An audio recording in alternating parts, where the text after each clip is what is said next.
Hello and welcome to the Archie Luxury program, guys. Hello and welcome. A big cheerio, a big welcome, a big hello. And I got to tell you something, guys. I am really pleased to be here presenting the show today. I've been a bit lonely. Yeah, been a bit lonely.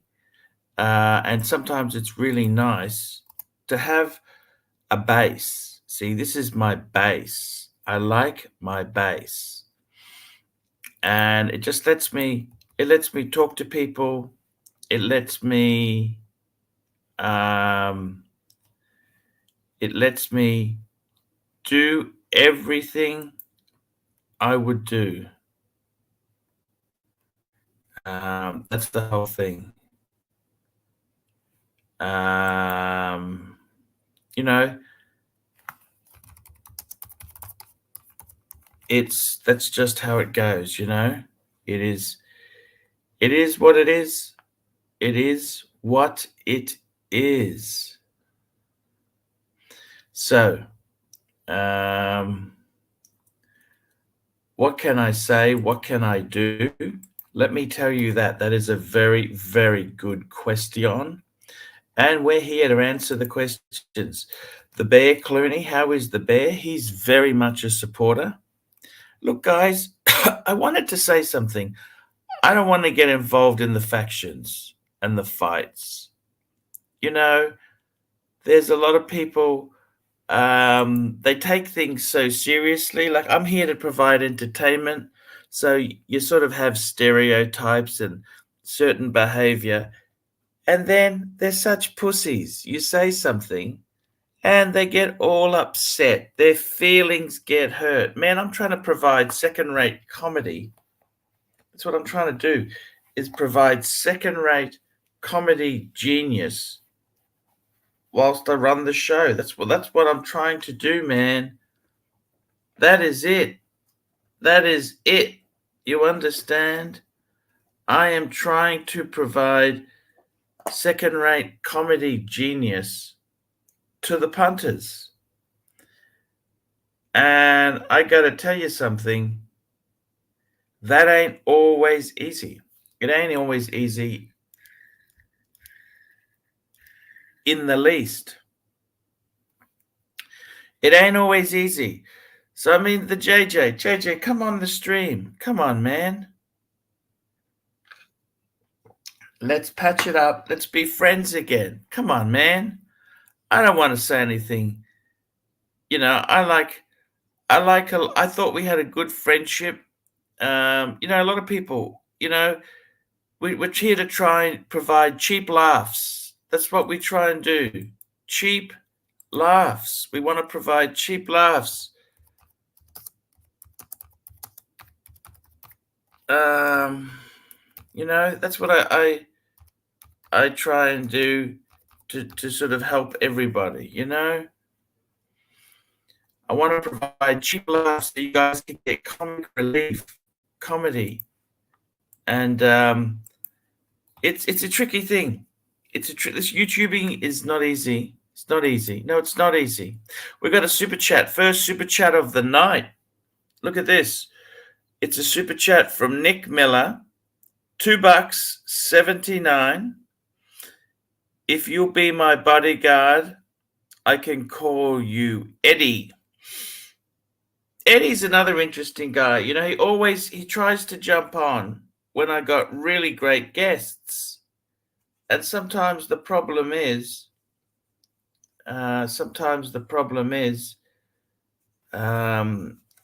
when I got nobody, he doesn't want to jump on. He only wants to jump on when I got good guests. Eddie, I don't need you when I got good guests.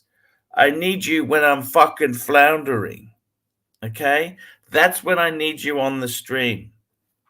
I need you on the stream when it's a fucking disaster, when nobody's turning up, when I got no cheap laughs or gags or anything. That's when I need you on the stream.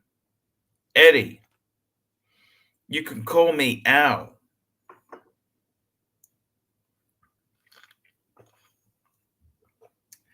I got some photos today. I went to Breguet. I got a new strap. And I also saw the new gold Breguet Type 20. We will bring that up shortly. Let's have a sticky beak. What the fuck is going on? What the fuck is going on in the watch world itself there? What do we do? Who do we look at? What can we say? That's actually a really good question. So, Bear really loved always go Houdinki. Let's go and have a look. I tell you who I like to look at. It's monochrome. Oh, we got HR joining me. First guest of the night. Hello, HR.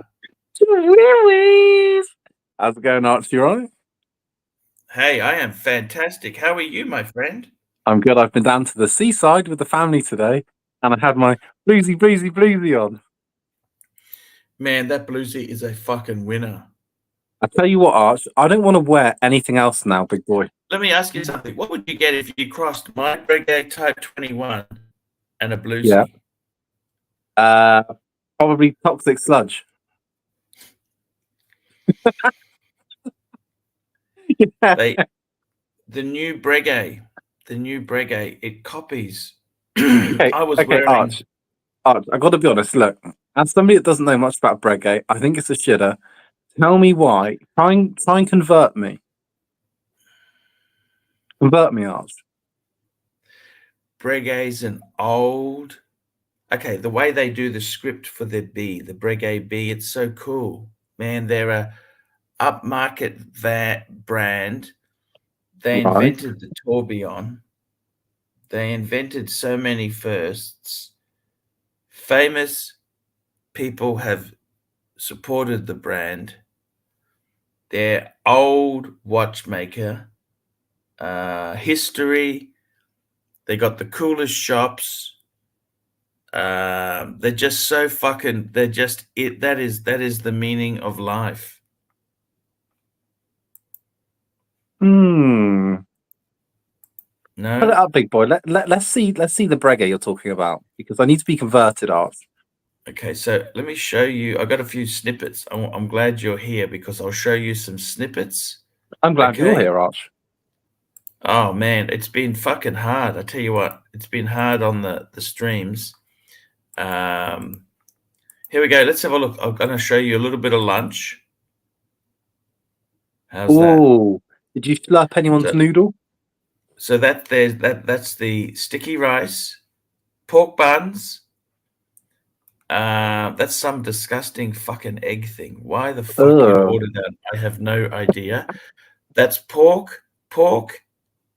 Oh, that's pork, and that's I don't know what the fuck it was. What is that? Something else. So you didn't finish it, Art?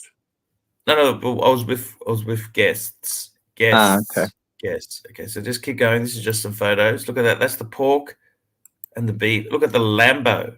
Look at that. Ooh. I saw that in Hong Kong. What do you think? It's a super Allegra. That is super.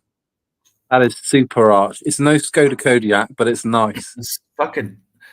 I don't know if I like that green. That's a wrap. It's a metallic. You know that wrap. I don't know if I like it. Emerald green. Here's Hong Kong Harbour. That's nice. That's the ferry I went on. That's 1950s. Hello, 1950. We want our ferries back. I went to Breguet. This is the Breguet Serviette. There I am in Breguet looking pompous as fuck. What? You got a super chat, big boy? Oh, we got a super chat. That's what we're here for, the super chats. Super chats.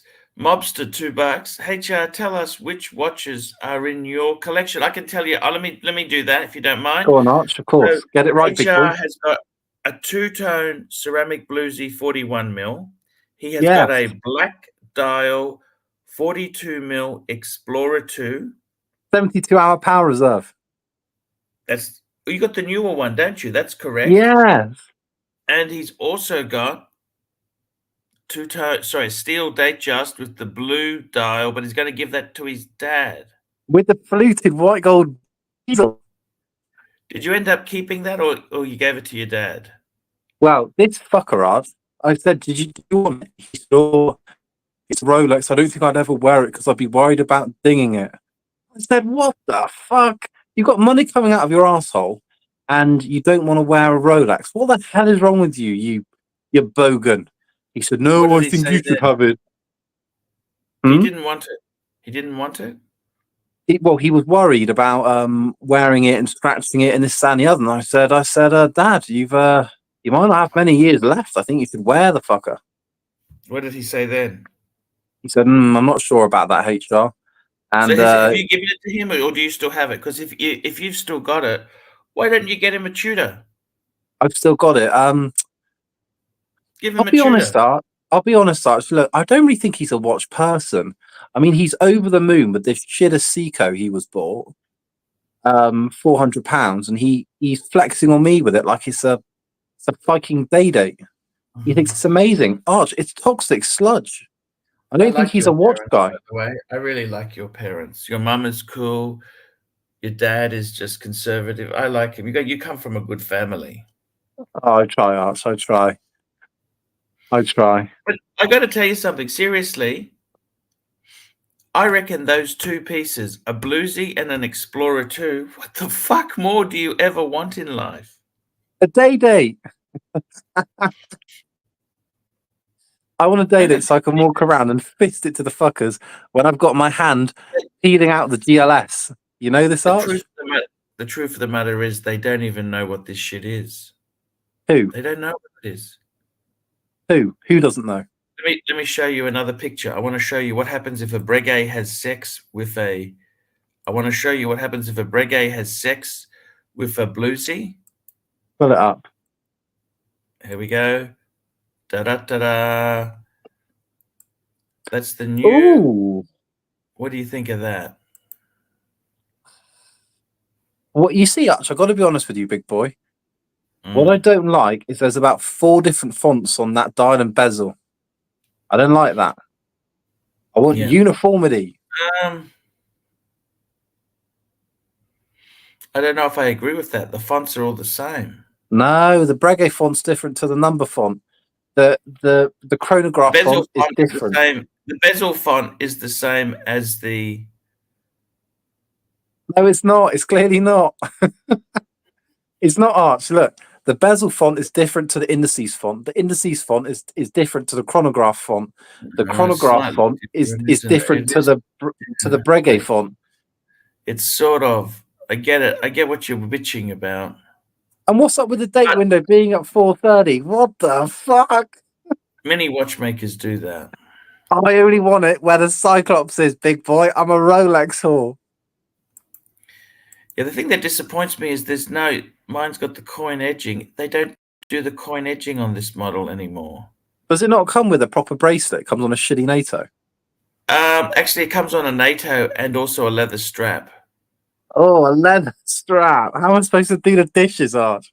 How am I supposed to jump in the sauna? This NATO is fucking sexy. I love the NATO. How am I supposed to go swimming in Malaysia when I'm in the Pavilion Hotel, I Arch? get that NATO for my watch, but apparently it doesn't fit. Good. Arch, I want a metal bracelet. I don't want leather. How am I going to be swimming in the pools on holiday with leather? If I leave it in the hotel, those fucking maids are going to steal it, Arch. Now, talk to me. I want to ask you something. Seriously. Yeah. You're a young man. I look back, like you're in your late 20s, early 30s? I'm 30. Bang on. Okay. And you got 2 children, a wife. Your parents are alive still? No, I don't have a wife. We're getting married in June, but we're engaged. Okay. Go on. Man, let me say this to you. Fucking enjoy this time. The kids are beautiful. You can play with them. They're like toys. Your kids are like toys. I don't play with them. I only play with my Beagle on my Submariner. The kids are like toys. Man, this is the fucking best time of your life. Believe you me, I've been there. It's gone. The bus is left. Right? Don't say that, Arch. You're a YouTube celebrity. You're international. I'm just telling you. fuck the money, fuck your career. It's the Hmm. family that's the most important. When your kids are little kids, you've got some. That's the fucking meaning of life. Arch, talk about the And I meaning let of the life. bus. Look, I let the bus drive by. Okay, I no, let the no, bus no, no, drive no. by. You haven't, Arch. Look, all shtick aside, I mean this truthfully. I've been watching this stream for about 10 years. This stream Yeah. has been a very, very, very big part of my life. So I'm sure you have touched many people's lives, Arch, like you have mine. Yeah. No shtick. I mean that. I know what you're saying. Speaking of people who's touched lives, we got the world's greatest Dog pooch handler. trainer. The Gentlemen, world. He's not. No, he's not just a dog. Let's just back the truck up. It's like someone being a dog walker. This is the world's greatest. I'll be honest What with you. That's shooter? Caesar. I don't even like that fucking Caesar. He's a fucking traitor. That guy's a traitor. Caesar's a traitor. Right? he's all right. Why you got a bag on Caesar? I'm just telling you. I think you're the world's greatest dog trainer. Well, The world's greatest living You're dog too trainer. kind.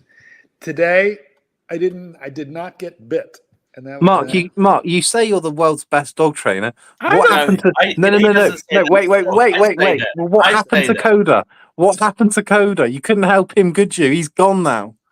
No, but he lives in a different state to Coda. You got to remember that. He could have got on the plane. He could have got on the plane.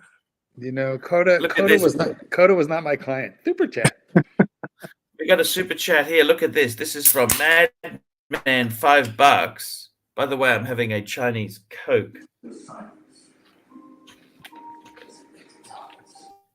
Here we go. Look at this. Madman says $5. Isn't the new old Type 20 a bit of a Black Pain Air Command copycat, especially without the coin edging?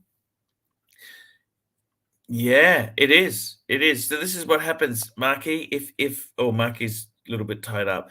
But this is what happens if you cross a Submariner Bluesy and a Breguet Type 21. I like yours a little This is better. what happens. Yeah. You know, And the a little lady at put- Breguet said she preferred my Breguet chronograph to the new one. I don't know why she said that, but Because Because it had the carpet beetles on Arch stuck on the back. I got to tell you, I really do love Breguet. Breguet's a great brand. Mark. Yours is more balanced. The other one is, I mean, I like the color. I like the bezel on the new one. You know what? One thing that's really annoyed me is they've done away with the coin edging. No more coin edging, Mark. Look. Which is awful because the coin edging is kind of like the signature.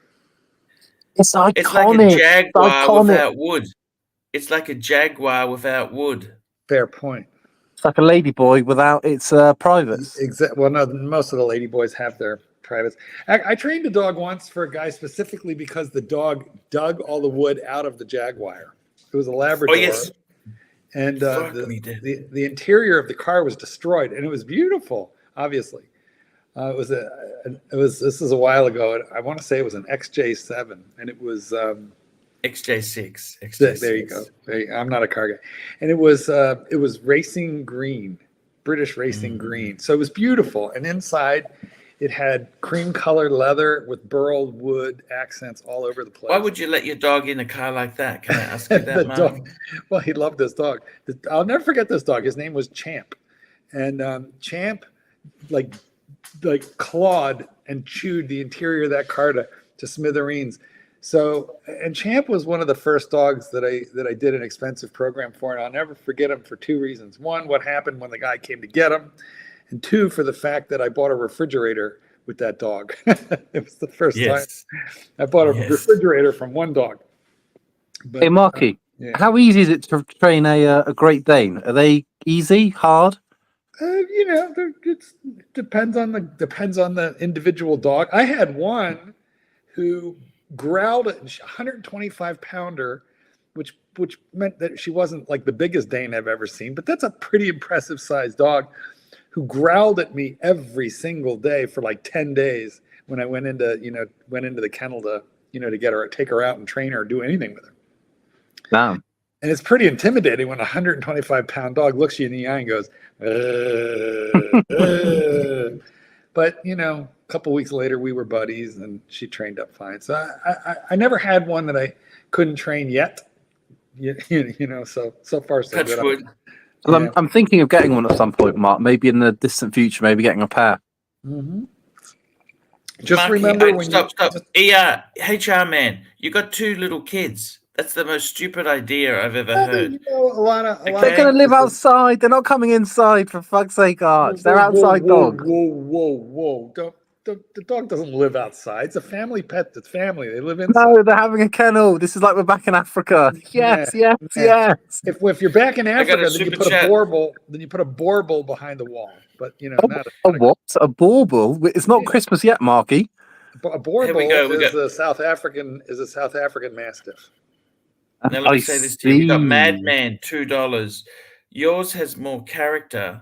I like the new size though. Yes, that's a. Look at your lugs. Your lugs are way better. Hey guys, did you see David Connolly tell Mookie that he was going to smash his face in on the stream? And what's his face? Curly. It was hilarious. He's lost his shit, boys. I'll smash your little face. Was it like that? I'll smash both of your faces in. What do you want better? Come over here. You arrange it with Mookie. Hey, you do that pretty good. I'm David Connolly. I'm a vampire. I'll come and suck your blood. Hey, I'm not single. Don't let Marky, the kid in here. Yeah. Yes. I got to tell you, man, seriously, it's been a great honor having you on, man. I really do appreciate you getting onto the stream every day. Always an honor to be with the pontiff. And of course, let me ask you this, Marky. Yes. You're wearing the Explorer 2 still. You're wearing. Can't take it off. Do you know its loom is different? Its loom is different than the loom of any other modern Rolex. I'll show you some more pics here. This is the 2 together. That's in the Breguet store. There we are. That's the That's the boat. That's how I got over to the Breguet store. Look at the ferry. Is it on Hong Kong? Where are you? Lamborghini. I thought you were in Shenzhen. Are you in Hong Kong? This is Hong Kong here. Honkers. Yeah. That's the Breguet store. Look at that. It's quite Next nice. To King Fuck. But everything is sold at retail. In that boutique, everything is sold at retail. Correct. Oof. Correct. It's not fucking cheap. Nothing is cheap in Breguet. Was that you on a scooter running away from the boutique? No. But can you see what I'm saying? I can. This is expensive. Okay. Oh, yeah. Now I wanted to ask you something. Can you please give some pearls of wisdom to HR? HR, we're going to give you some pearls of wisdom. We'll keep the dog in the house for one thing. He's got this guy here, young guy. He just turned 30. 2 young children. He's going to get married soon. Fiance. Wait. His parents are alive still. Let's go to Kodiak. Here's the best piece of advice that both Archie and I can give you. And Archie, when you hear this, you're going to know I'm right. Have your divorce early in life, not late in life. If you're going to get divorced, make sure you do it well before you're 40. Why do you think you're going to get divorced? Just because, 53% of people do. So the odds are not with you. I'm just saying, if there's a problem, make sure you're out early. And the reason is that then you have plenty of time to recover financially. He's going to stay with me. I'm going to inherit millions. It doesn't matter. Okay, the thing what I want to say is he's got 3 Rolexes. He's got a black dial Explorer 2 42 mil, 72-hour power reserve. He's got a 2-tone bluesy. He's also got a Datejust he's trying to give to his dad, but his dad is being a bit funny about it. But seriously, if he's got an Explorer 2 and a bluesy, does he need anything else, Mark? And a Datejust? Does he need fluted dial? Fluted bezel, fluted white. Yes. That's the perfect collection. Just stop. No, I need the date. No. I need the date. This is why he wants to get rid of the Datejust, so he has an excuse to buy something else. I need the date. I need to be the big bollocks in the room. I need the date. Okay, if you were to get a day date, what sort of day date would you get? So I would get a yellow gold. So, You wouldn't go 36, would you? Pardon? 36 mil would have to be 40, No, wouldn't it? Arch. I'm 6'7". I'm gonna get the big fucker. 40. Yeah. I would get the 40. I would get the yellow gold, and I would. To be honest, I'd either go champagne or I'd go the flat white bezel. Champagne flat is a white little style. boring. A little sort of like de rigueur is what wouldn't everybody go- gets. And at 6'7", you stand out in a crowd, you may as well get a watch that says, "Look at me, asshole," because you're going to look anyway. I've already got one. The day date. That's what I'm gonna get, Marky. You said you've got the date just. No, that's what I'm gonna be getting. The day date. Yes, I understand. I'm just advising But you he's not to got get the the bluesy. champagne He's got the dial. bluesy. The bluesy says, "Look at me, asshole." No, the bluesy says "Pardonnez-moi." It's a little softer than look at. You need the full gold for "fuck you, look at me." But I need to wait for someone to die, Mark. Someone needs to die before I can afford it. I got to tell you something. That could be Something arranged. if I had a choice of a two-tone, if I had a choice of a solid gold bluesy Yes. or a day date, I'd have to go fucking Submariner Yeah, I did. solid That's what I gold did. personally. It's a little louder. It's a little more obnoxious. So it's definitely a little more me. Whereas the day date is a little bit more old money. Submariner, full gold sub, new money. Hey, you know one thing. You know what the President day old date money. and the solid gold sub have in common, Marky? Stupid money. They are both for money. No money doesn't buy them because they are fucking It's the expensive. difference between old money and new money. But If you're gauche, it's better like than no me- money. To quote Rodney Dangerfield in that movie Back to School, Oh yeah, I love that. Novo Riche is better than no Riche at all. Mark, I'll go with old money, although it's just Dad that made the money. Before that, they were fucking broke. I'll go with old money. So I'll get the day date. Hey, No, we you got can do Jay that. Anthony joining the crew. How are you, Jay Anthony? My ears perked up over this conversation. I had to come say hi. How you doing, Archie? Welcome back. Hey, Jay. Jay Anthony, it's a pleasure to have you on. I want to tell you this. I've just Have you had a got haircut? HR on our stream. Can you please give him some wisdom? He's currently got a two-tone bluesy. He's got an Explorer 2, the 42 mil with the black dial. 72 hours. And Okay. he's also got a day just steel with fluted bezel, and that's the oyster bracelet, isn't it? Yes. Oh, not the The Jubilee. blue dial. Okay. And tell him about the Those three bluesy. watches, Tell him. the three watches, that is all he needs for his lifetime. Can you please tell him this? You've That got is dress, it. semi-dress, and sport. Yeah, what more do you need in life? I'll tell you what, I need a day date. 40. He's 6'7", unlike you, Squirt, with the your 30 little 36. Oh, yes, millimeters. yes. I'm only Tell him, 6'3". Marky. So I'm good with 36. So, but well, at 6'3", the both of you are tall. I used to be 5'10" and a half, but they tell me I'm like 5'9", 5'9" and a half now. I'm shrinking. I'm going the wrong way. But we were discussing the difference between the full gold Submariner, which is like new money, and the day date, the present, which is old money. Would you agree? Quite honestly, I got to be honest with you, to quote Archie here. The Submariner to me is probably the cooler watch. I just emotionally am attached to the day date, just for Yes. reasons. That's because you're although- cultivated. You're a Well, corporate drone. You've worked your way up the corporate ladder to the point where you're like the Godfather. You're a wage slave. You're a wage cuck. No, he's not. Actually, he the wage cucks bow at his knee. I retract that. You were a wage cuck. They kiss his ring. I don't want to talk about my Wait. job, but yeah, I'm doing okay. Jay Yeah. Anthony, you really, You shouldn't have made that video then. What? You made a video about it. Years and years ago. Wait, what are you talking about? You just made a video about how to be a corporate, animal. Jay Anthony, Yeah, but- listen. Jay Anthony, I want the watch. When I walk in the room, I want people to see the watch. And what the watch says is, get the fuck out of my way. What do I get? Not a day date. You know what? I think honestly, you have got some beautiful man. I honestly say this to you as a 30-year-old guy. I wish I could go back to being 30. Well, you can't. Answer the question up. fucking I want the watch to Rolexes, say, get the three fuck out of my way. Well, hold on a Let me say sec. this, So, 3 what city? Rolexes, man.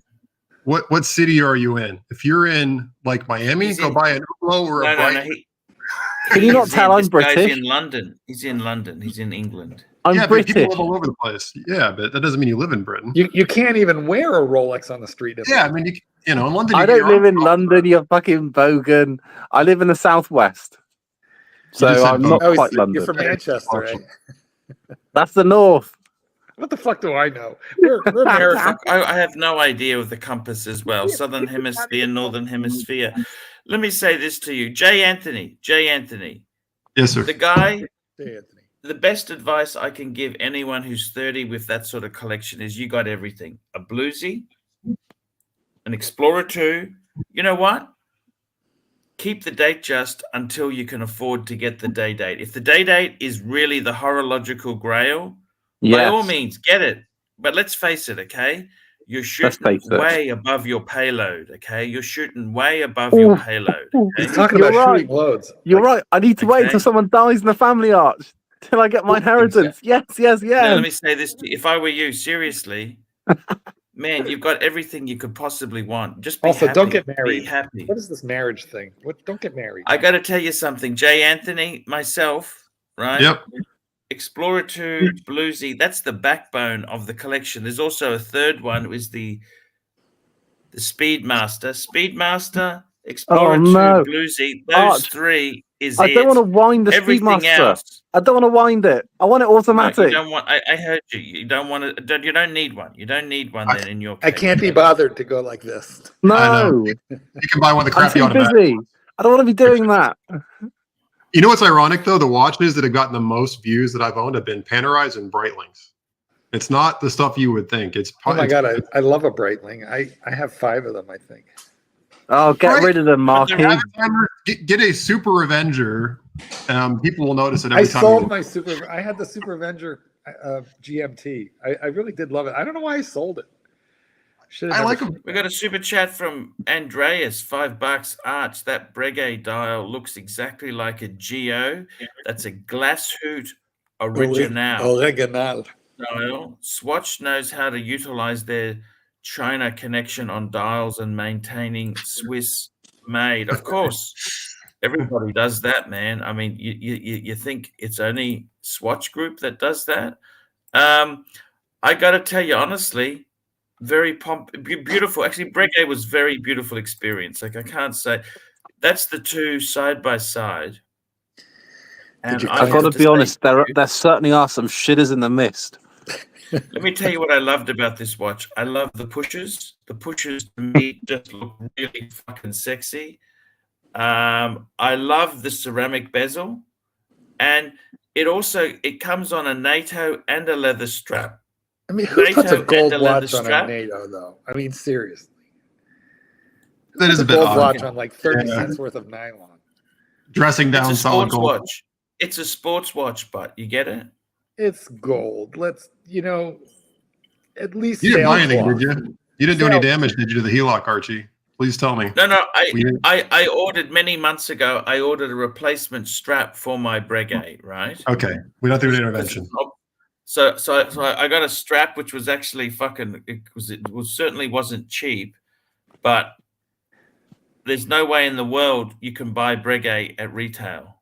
I mean, it's beautiful stuff. I mean, look, I suppose there are people that rich, they don't give a fuck. If you just want it because you love it, but for me,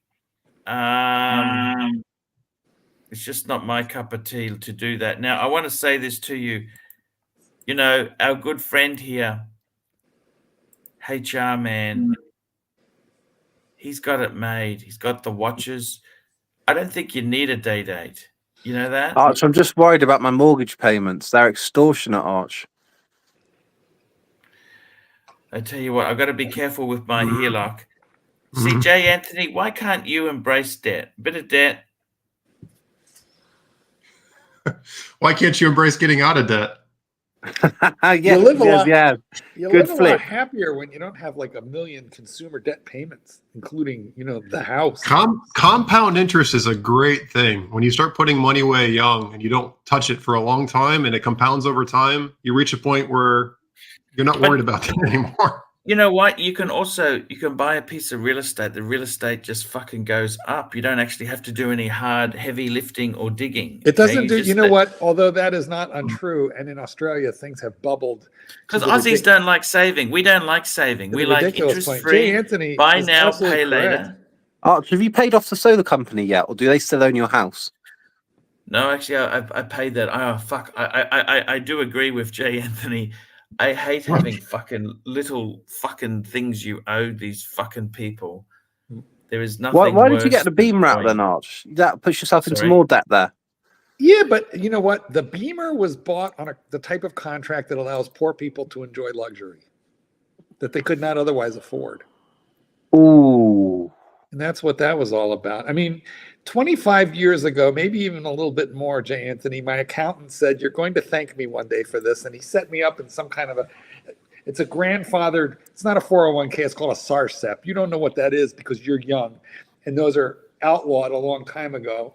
And I was grandfathered in with this thing. And there's just like a fuck ton of money in it. Money that I never even knew that I was missing because he was just drawing it out of my check. Never missed it. And then it's all in stocks. So it's just gone up and up and up and up. Guys, And Mummy's it's good calling on me. you. I'm going to go into the peanut gallery. See you later. Hey, The that's Monster okay, man. Retirement Hey, Fund. Then it that's was what a you pleasure need. having you on, man. HR, where are you going, man? Don't leave. Don't Mummy's leave. calling me. I've got to go. Don't leave. Don't get married. Just think about it. I'm getting married, and I'll show you the ring. It's 999 gold. Yeah. Cohabitation.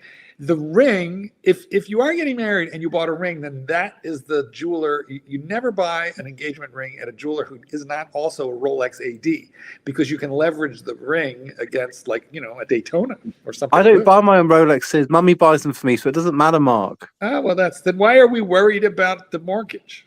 Why doesn't Mummy buy you a mortgage? You know, buy That you a was house? shtick. That was shtick. I only paid £200 a month. Wow. I see. So, well, he's living in council housing. Let's be honest. No, I'm not. Mummy and Daddy gave me a huge deposit. Yes. You know, I feel like the council housing is a lot more likely.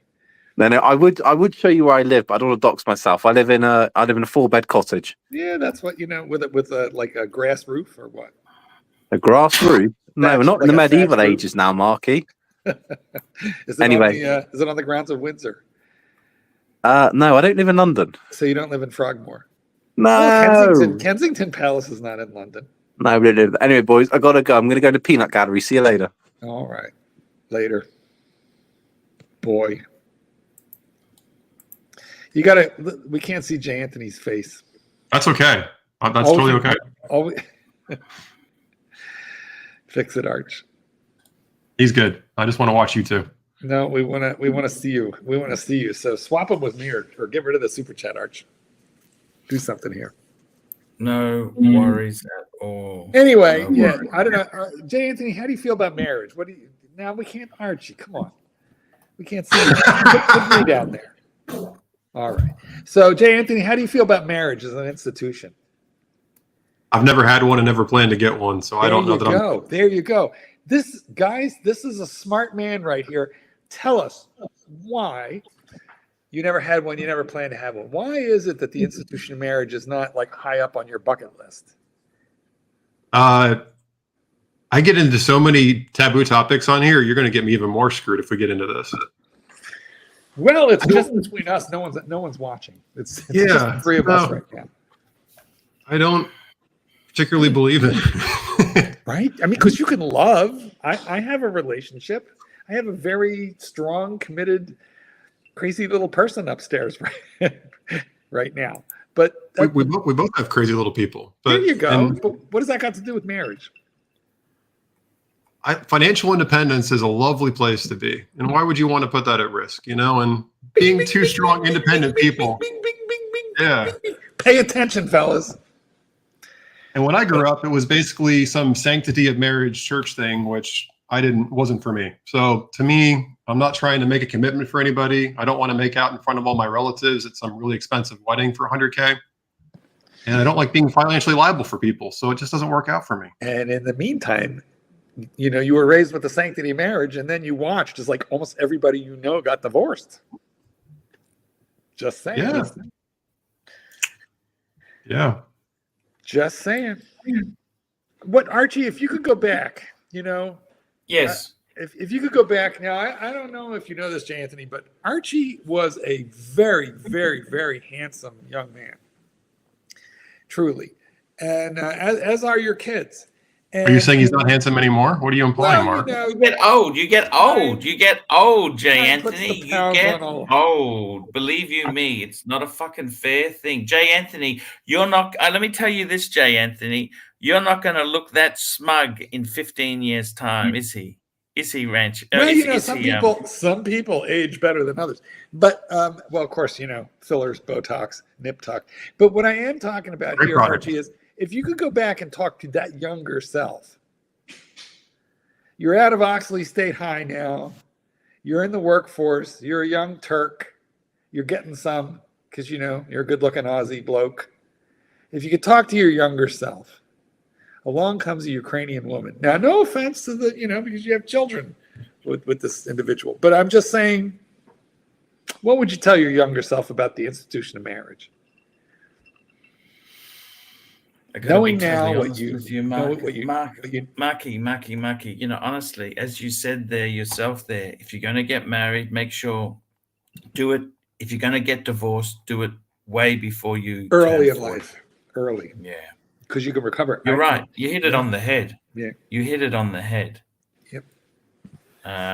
Don't get me wrong. You're 100% right. I'm very tight with my baby mama. She's the mother of my children and the grandmother to my grandchildren. So we're tight. We see each other regularly, and I do for her, and I still, and we're still family and very connected. When we got divorced, we had one lawyer between us. We didn't fight about a thing. We had the accountant do it all. I didn't realize you had kids, Mark. How long were you married? Oh, I got 3. I have 3 kids. I got 2 grandkids. Yeah. So I had 3 children, one of each, and then I have two grandchildren, a boy and a girl. One of each. And 3. That's okay. Riddle me. I have 2 girls and I have 2 daughters and a son, and I have a granddaughter and a grandson, which is like, how wonderfully lucky am I? How wonderfully lucky. It's a beautiful thing. But even though we had a super amicable divorce in which I paid more than I was required to, I don't understand men who screw women. I mean, this is the mother of your children. I don't know. I don't understand it. But even though I did all that, what I can tell you is, if you're going to do it and you're going to support 2 households, do it early. Don't wait. I got to plug in. Anyway, and the S&P 500 goes up 10% every year, on average for like the last 100 years. Yeah, the stock market's been great despite all the BS that people say about it. I'm not upset. Hey, just give me 1 minute, Marky. Just cover me, guys, for 1 minute. All right, he's going to the toilet. The stock market has been brilliant. I know. Apparently, it's been dead for the last 3.5, 4 years, but my stocks don't agree with the sentiment of all the BS. So I'm like, I don't know what they're talking about. Everything is up. It's all up. It's all up. And listen, I'm no economist, and I'm no smart investor. I have people who handle that stuff, because I'm like, I've always been reasonable about making money, but I'm terrible about knowing what to do with it, which is why you need assistance if you're like me. If you can do it all yourself, probably you do, so much the better. But correct me if I'm wrong. If you get the right kind of investments, they're like stairs.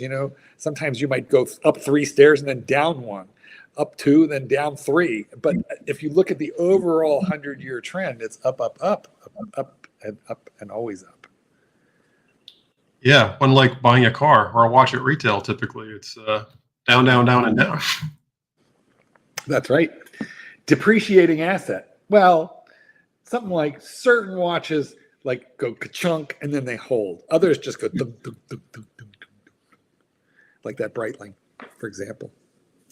So I don't even know how many watches you have at this point. Do you know? Where are you at? So I have avoided a proper count. So the answer is, I don't fully know. That's great. I don't really know. But I can tell you that my good watch to my shitter ratio is pretty high to the shitter end of the formula. Okay. Because I feel that for every good watch that you own, you could buy like 3 shitters for every, and by that, by the way, what I mean is like that it goes from like G-Shock, which I know you like, and I do. Yeah, I love G-Shock. But like, Omega and Breitling, they're not, in my opinion, Tudor, those aren't shitters. Those are like more like mid-tier. So for every one of those, you could buy like 1 shitter. And for me, a shitter is like a Seiko, and I have like 5 of them because I love them. Don't be hating on Seiko, man. No, I love them.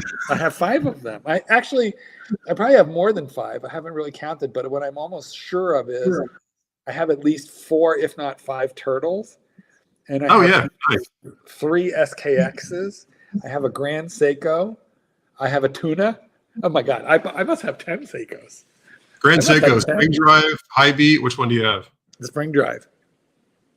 Which style? It's so cool. It's the SBG 229, which is a diver with a power reserve, 3-day power reserve. Very nice. And I never wear it, like almost never. It is a nice watch though. When I look at it, the spring drive is cool. It just goes. I don't know about you. When I was a kid, in school, all the clocks were like electric, and so they were like hardwired in. So the seconds hand, just like had the the sweep, and that's what it looks like on my wrist when I wear that. It was called Telecrom. It was like electronic. Yeah, I have one of those clocks.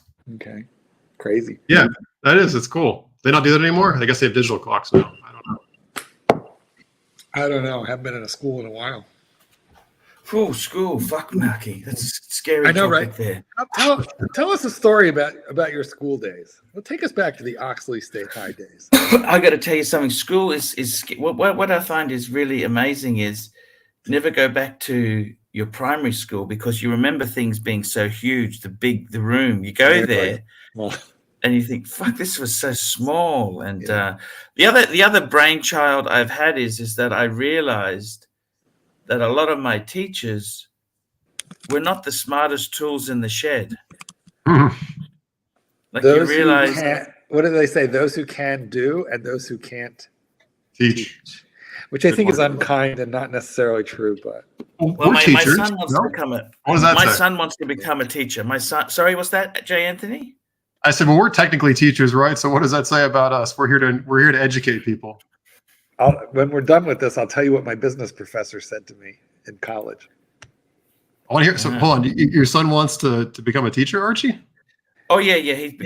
Australia is very different. Okay, we actually teachers in Australia. It's a very middle class profession. Like unlike America, a teacher in Australia will earn about 110,000 after about 5 to 10 years. Okay, that's Australian, so that's about 80,000 US. They can make that here, but they probably need a master's and they need to be in it for a while. Teachers in America are not paid well, and they don't have tenure. That's the big thing. Tenure. I don't think Well, they have that in university here. Yeah. But to your point, public, I actually have hired a lot of teachers from public schools to come work for me in corporate to make more money. Because they want to teach, but it's very easy to hire them out of schools.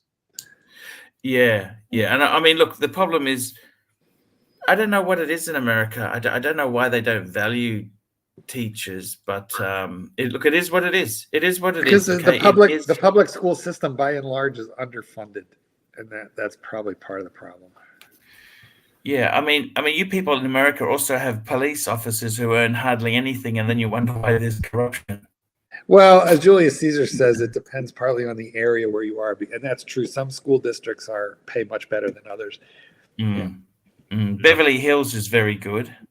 90201. 90210. Is that what it was? Yeah, there you go.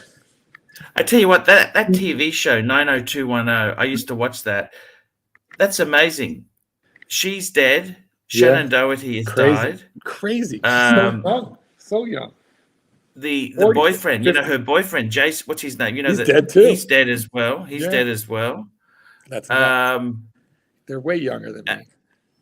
And you think about it, I mean, fuck, that was just a moment in time ago. It's probably a bit before J. Anthony's time. No, I remember the show. I didn't watch it, but I know the show. I'm not. No offense to people that live in California, I can't stand LA and that whole. I area. think you didn't watch it because they were too much. They were too poor for you to really be interested in. I just can't stand LA. That's not my scene. I mean, the interesting premise in the show was there was a couple characters who got given a BMW 3 Series. That's like a normal car to give a 16-year-old. Is that right? Maybe there. Probably. Honestly, where I grew up, that was pretty normal. They were giving out Mercedes and BMWs to people in my high school. Oh my God! Yeah. Listen, I went to my college roommate. Did you get one, Jay Anthony? No, I got a 1992 Buick LeSabre Limited with a touring suspension. So no, I didn't get one. I got a 1965 Ford Country Squire sedan station wagon. That actually sounds nice. That's a practical car. It was not. No, that's a vacation car. You had to turn if you turn the wheel like this much, it didn't move. Tell me this, Jay Anthony, with your Buick, was there a them and us? You certainly weren't part of the us crowd. So, I mean, to my father's credit, he definitely was like, if you want something, you need to buy it. And he made me get a job when I was 12 years old. So I lived in a very very good area, and we were economically doing great. But my dad was like, what job do you get at 12, by the way? A paper route? I was a caddy at a country club, and then I was a lifeguard, and then I was a valet. Caddy. But he was a valet. He was a valet. That guy there. How many tell me this. Being a valet, do they look after your car, or they? Best job ever. Oh yeah, because you're driving. I want to go back to the Caddyshack days, though, because not as a 12-year-old, but basically, I'm thinking caddies get a lot of pussy. That's what I'm thinking, because there's a lot of suburban matrons, out there on the golf course. There you are, a strapping lad of 17 or 18. Caddyshack. I worked at I lived in a very expensive area, and the country club I was at, people were so entitled they would literally drive their cars up onto like the tee box, the green onto the tee box. They literally, I remember a guy with a 330 CI. I don't know, this is coming back to me now. This is like 2002. A 330 CI. He pulled his BMW convertible onto the tee box, got out of the car, hit it, and got back into his car. Instead of a golf cart. And then they would just randomly like drop their pants and pee on the fairway, and I'd have to like push them back off onto the golf cart and fix their divots. But it was a bunch of men smoking cigars and peeing on things. It wasn't. So you weren't getting any. But did you get into the in club? Because you were one of them, but you were working. Yeah, I was the servant boy. So I got invited to their house on the weekends to help them put their boats in the water. And then I wasn't worthy. They lived in like the $7 million houses on the water, so I wasn't in their club. Got it. They were all investment bankers. Did they tip? Honestly, the guests were the ones that would tip me. So you can make pretty good money as a caddy, but valets I made really good money as a valet. No kidding. Oh yeah. Did you look after people's cars more if they tipped? I never knew I was going to get tips till the end of it, so I never knew. Yeah, until you give them their car back. In this country, I don't know. You tip when they bring your car back to you. The funny thing is, Jay Anthony will never valet park his own car, will you? Ever? No, not in a million years. No freaking way. I do it all the time. And what do you say when they say, "Oh, we got valet, sir"? What do you say? Can I park it myself? Literally. If I hear a place is valet only, I won't go, or I'll park a mile down the street. They're not touching my cars. That's funny. Yes. You know what? For two reasons. One is I know what they do, and the second reason is in the U.S. very few people drive stick shift, and all my cars are stick shift. And I remember a kid burning up a collection of boxer. Did I tell this story? No. I may have told this story. Tell it now if you can't. So I was a valet manager, and there was a kid that pulled up in a 986 Boxster S. This is like 2002 when that was still a new car, and one of these dipshit valets walked up and said, "I know how to drive stick shift. I'll park the car for you." And I'm like, "Are you sure?" And he's like, "Yeah." He got it, and he basically grinded the shit out of the clutch. White smoke in front of the owner. And then I'm like, "How do you know how to drive a stick?" He's like, "I've been playing Gran Turismo on my PlayStation." I'm like, "That's right." Like literally fried this guy's clutch in front of him at this club. Who club. has to pay for that? The valet company. It's an insurance claim. And then do they damage it that badly? Well, the one that got damaged the most is there was a guy who he was driving like an Audi, I think it was an A8, and he went to go move another car out of the way, and he left the Audi in neutral, and the Audi rolled back into a parked S-Class and broke the bumper on the S-Class and rolled down the hill. The company was great. The company was awesome, but don't valet park your car. It will end in tears. $20. Money for Archie. Thank you so much. Leave that one Yeah. up because that's a very generous super chat. Very It's just, generous super with chat. no question, just a money for Archie. You should look a little happy for that's going to buy a couple. Thank pork you. buns. There we go. Thank you. Thank you, brother. I don't know. I don't mind the Valet. I have an easy to drive car. I got an old man stinking Lincoln. It's pretty easy to drive. Lincolns are nice. Which one do you have? I have the Aviator. Those are really nice. Yeah, I like those. Yeah, You're safe with that. In my year, the year that I have a 2020, they had this one trim option that had like every option, and that's the one I have, and it has everything that was offered that year. So it's got a lot of tech, even by today's standards. The only thing I don't like about it compared to the new ones is this one will let me back up and run over a pedestrian, not a car. It will slam on the brakes if a car is crossing my path, but it will let me kill a guy on a bike. Do you have Sync 4 in yours with CarPlay? Because mine and my Bronco freezes all the freaking time. I have Sync 3, I think. Okay. Yeah. It's awful. No, it's good. Maybe it's Sync 4 then. I don't know. Mine is fine. There's no lag. Everything works great on that computer. So whatever it is, it works fine. Memories coming back. Mm-hmm. I could get no respect, Rodney Dangerfield. My Buick LeSabre in the high school parking lot got I respect. met him once. I met Rodney Dangerfield. You met Rodney Dangerfield? I did. Okay, so my family lives in the a lot of my dad's side of the family all live in the Fort Lauderdale area. And they've slowly died off, but dad's still there, and I'm going to be there in just about 3-4 days. I'm going to the Miami area to train dogs for a private client that wanted to fly me in. So off I go. Anyway, I was visiting, my folks. So I'm somewhere in Fort Lauderdale at a little comedy club like Zanies or the Ha Ha Club or some just like little hole in the wall comedy club. And, I'm watching these bad comics and having my drinks. It was just a fun night out with a buddy to just do something. And the owner of the club gets up and he goes, I got a special treat for you guys. Look who's here. And onto this tiny little stage walks Rodney Dangerfield.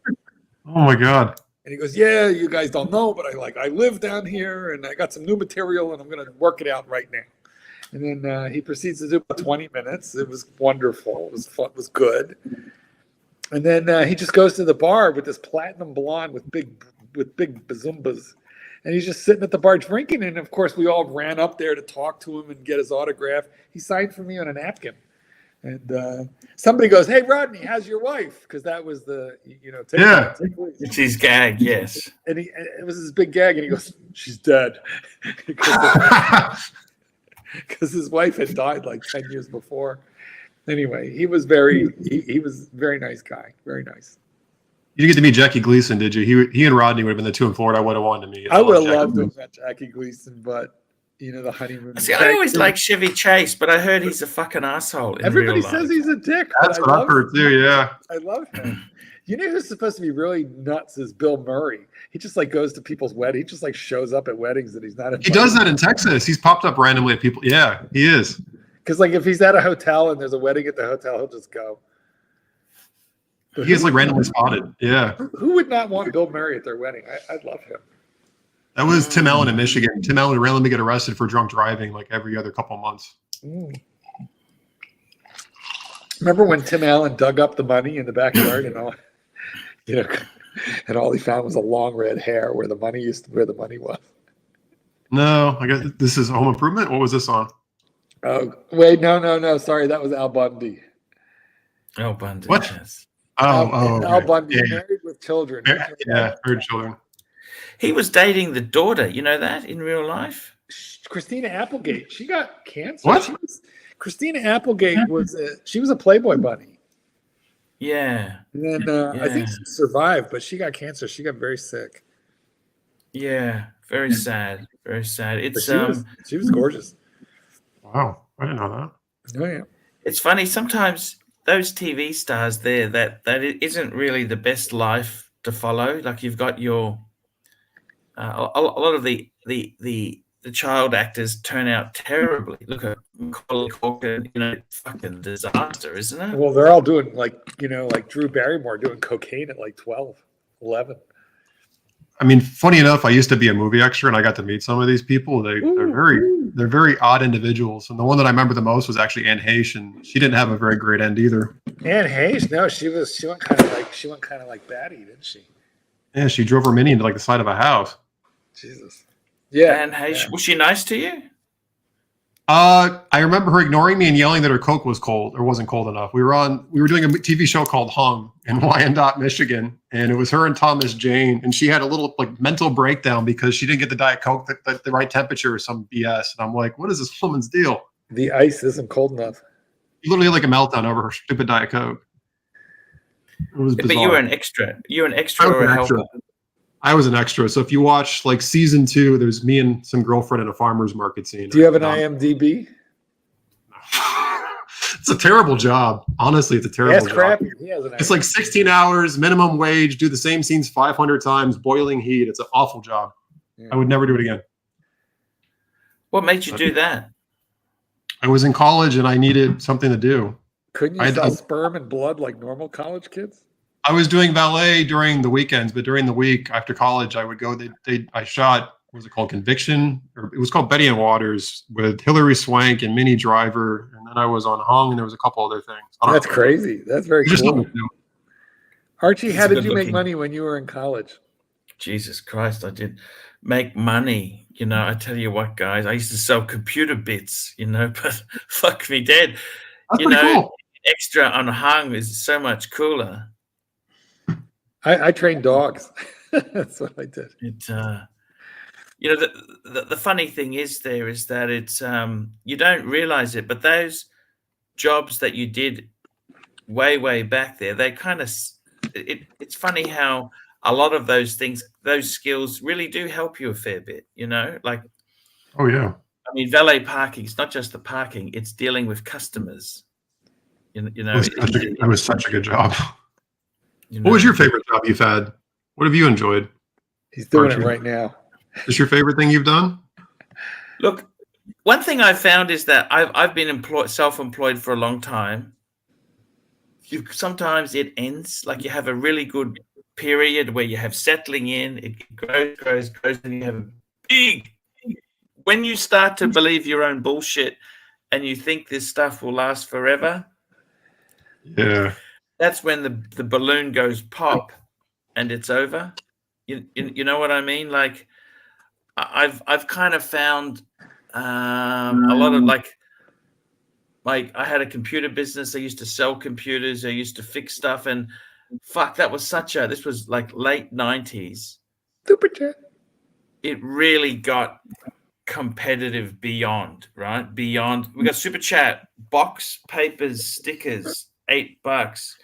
Jay Anthony, would Jay Anthony qualify as an extra for ArchieLuxury's movie part 2? Yes. Good looking guy in a Z4. What more would you want? Yeah, we're gonna need you to audition. We need some casting. Yeah, I got it. What I found is that if you believe your own bullshit, and as soon as you start to think this will last forever, that's when it ends. And yeah, I've been it's funny. I remember one time I worked at this company where they constantly had restructuring, and finally I knew what I was doing, and I wasn't worried, and that's when I got the chop. Now wait, was that the waste management company, the garbage dump? No, this was in 2002. When was the garbage dump? That was 2000. That was actually the last job I had. I left there in September 14. Okay, September 14. So it's just going on 12 months. And you were already, correct me if I'm wrong, but you were already YouTubing at that point. Oh, I started YouTubing in 2009. And you were doing Luxury Last, if I recall correctly. Yeah, I tried a different angles, and your boss at the waste management recycling center caught wind of your hobby. And he didn't like it. Yeah, they got a bit funny with it. You know, it's sort of look. It is what it is. Fair enough. Look. You know what? One of the biggest skills I learned was that I actually started clearing a lot of debt, you know, it's not how much money you make, it's how much expenses you have. If you get rid of your expenses, you can live on a fuckload less. Yep. And That's the whole point of not using the HELOC. Just saying. What you Yeah, keep, not what you make. I'm actually paranoid about using the HELOC, Mark. Well, that's good. You have it. You haven't used it. So it's there for emergencies, but you're not using it. Let's discuss that further right after this super chat. Super chat. Where have you been? We got a super chat from Jordan Koch, $20. Hey, can you give Mike the Snake most of this? No, I owe him an apology. No, let me help you out here with this one. Jordan, first of all, thank you so much for the super chat. That's extremely generous, and we're very happy with you for doing that. But that $20 is Archie's, because that's what you paid to get his attention. Now, if you would like to super chat additional money that goes towards the Take Mike Out to Chinese, you may certainly send an additional super chat at your leisure for the Mike the Snake Fund. Thank you so much for your donation to keep this channel full time on YouTube. Thank you. There we go. Look at that. Beautifully said. I should have been a lawyer. Did I tell you that I went to law school? I was accepted to law school. I went to law school and I never failed the bar. You never took the bar. Well, okay, let's not get technical with each other here now. I was accepted to Temple Law School in Philadelphia. I went to Temple Law School in Philadelphia for one day. And during that day, I went to the bookstore to read law books to see what first-year law looked like. And when I read those books, I was like, no. I'm not doing this. I majored in literature, and then I was reading torts. Okay, we have another super chat from Jordan Koch. Super chat, Gordon Koch, Mike the Snake Fund. Now, see, this time. Awesome. Now that's we will actually do something. This for time the we're Mike putting the it towards Snake. the Chinese food fund, Jordan, and we'll let him know that his dinner is in part sponsored by Jordan Koch. Am I pronouncing that right, Jordan? Let me know in the comments. No super chat needed, but let me know if you are indeed a cock or if you are like a Koch. I'm uncertain. I think it's Koch. Koch. No, it's definitely not Koch. It's Koch. You know those richest people in America, the Koches, the two brothers? No, the Koch brothers. Yeah, Koch, same way you spell it. Koch. Coke. There. Fascinating. I gotta tell you, one thing I found is, you know, it's funny. I really Like Ed Koch. bits and pieces. I love that movie, you know, The Gambler. He goes, any idiot knows if you're 2.5 million up, you buy yourself a house with a 30-year roof. I couldn't work out what is a home with a 30-year roof. Dino's good too. A Jap eco shitbox. It's not Koch. The rest. It's all good, says Jordan Koch. Just. Oh, okay. Sorry. Continue. I think that's a good bit of advice there. You would love that. You need fuck you money. If boss gives you the shits, fuck you. Fuck you. And my partner I had a very, very wealthy, much older than me partner in business. And I was no more than 30, 32 when he told me, what you need is fuck you money. And I was like, I didn't even know the term. And I said, what's fuck you money? And he goes, you know, there were three or four partners, and two of them were brothers, and they were, you know, when I was in my 30s, they were in my 60s. And he said, look, one day you're going to wind up working for my kids or with my kids, and you might not like that. He said, so you need fuck you money. So if you don't like it, you could just go fuck you and go off on your own, do your own thing. And he was very right, because that's exactly what happened many years later. He lived well into his 80s, and he taught me a lot. But he was so right about that point. when did you go full-time into the dog training business? So I've been training dogs for money since I was maybe. You were in high school. It was your first job. Yes. No, even before. I was in middle school, what we call junior high school, 12 or 13 years old. But it was always a part-time gig for me. And I would say I went full-time about 15 years ago. Oh, 15 years ago. Yeah, because I was double dipping for years. For years, I was double dipping. And it was a great gig. What was your main thing when you were doing dog training full time? So I was I was in publishing. He was a security consultant.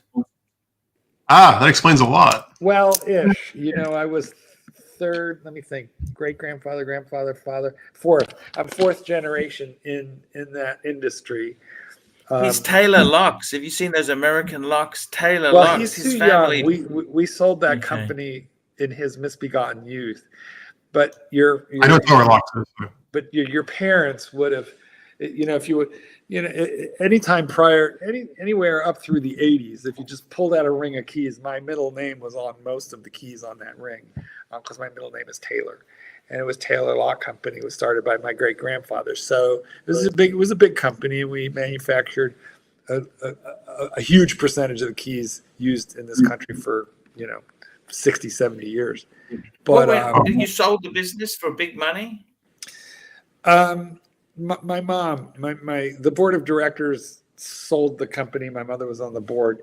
They sold the company. And, it takes 3 generations to fuck up a company, a family-run company. It went to China then? What's happened to Taylor? No, it went to Canada, and now I don't know. Actually, I don't know who owns the name now, because it went to Canada and then Canada sold it. Was it, in hindsight, was it good they sold?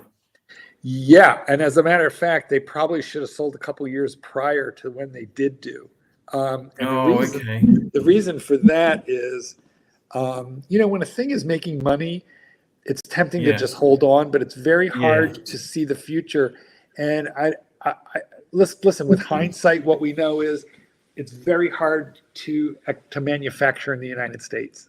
Very hard. Well, the labor costs are too high. You'll get slaughtered. Right. That's right. You get slaughtered. Agreed. Yeah, that's what. And not only that, but they were in Pennsylvania and Philadelphia, super high taxation rate in Philadelphia. So it just became untenable, and they sold it. But they sold it before it was worthless. So the old ladies who were my grandmother and my great aunt, they were able to Cadillacs. They got Cadillacs. They were able to retire in style, which was a good thing. So.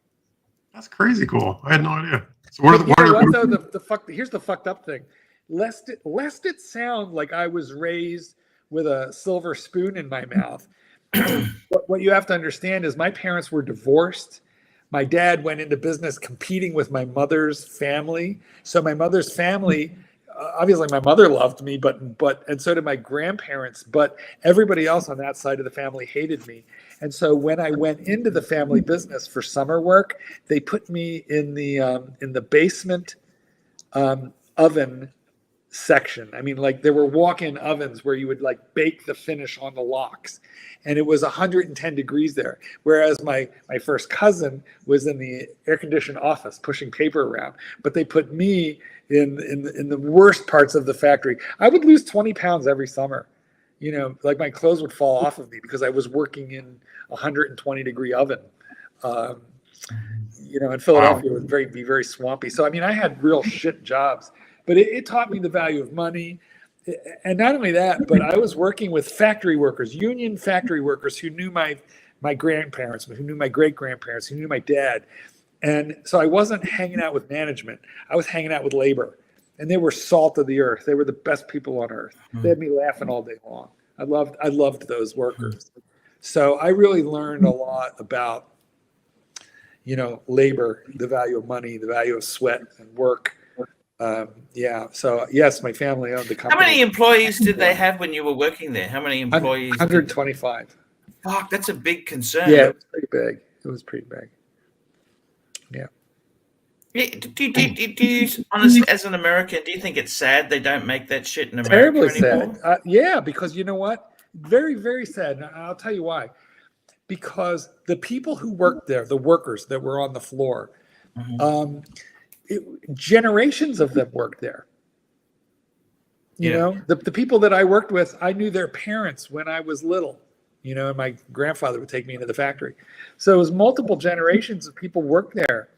And there was a bond of trust between management and labor back in those days. And I remember my grandfather, when I was little, my grandfather would take me to the factory, and he would put I remember when the World Series was on, he put it on the PA system so that throughout the fucking game would boom through the entire factory, which was three or four story high building.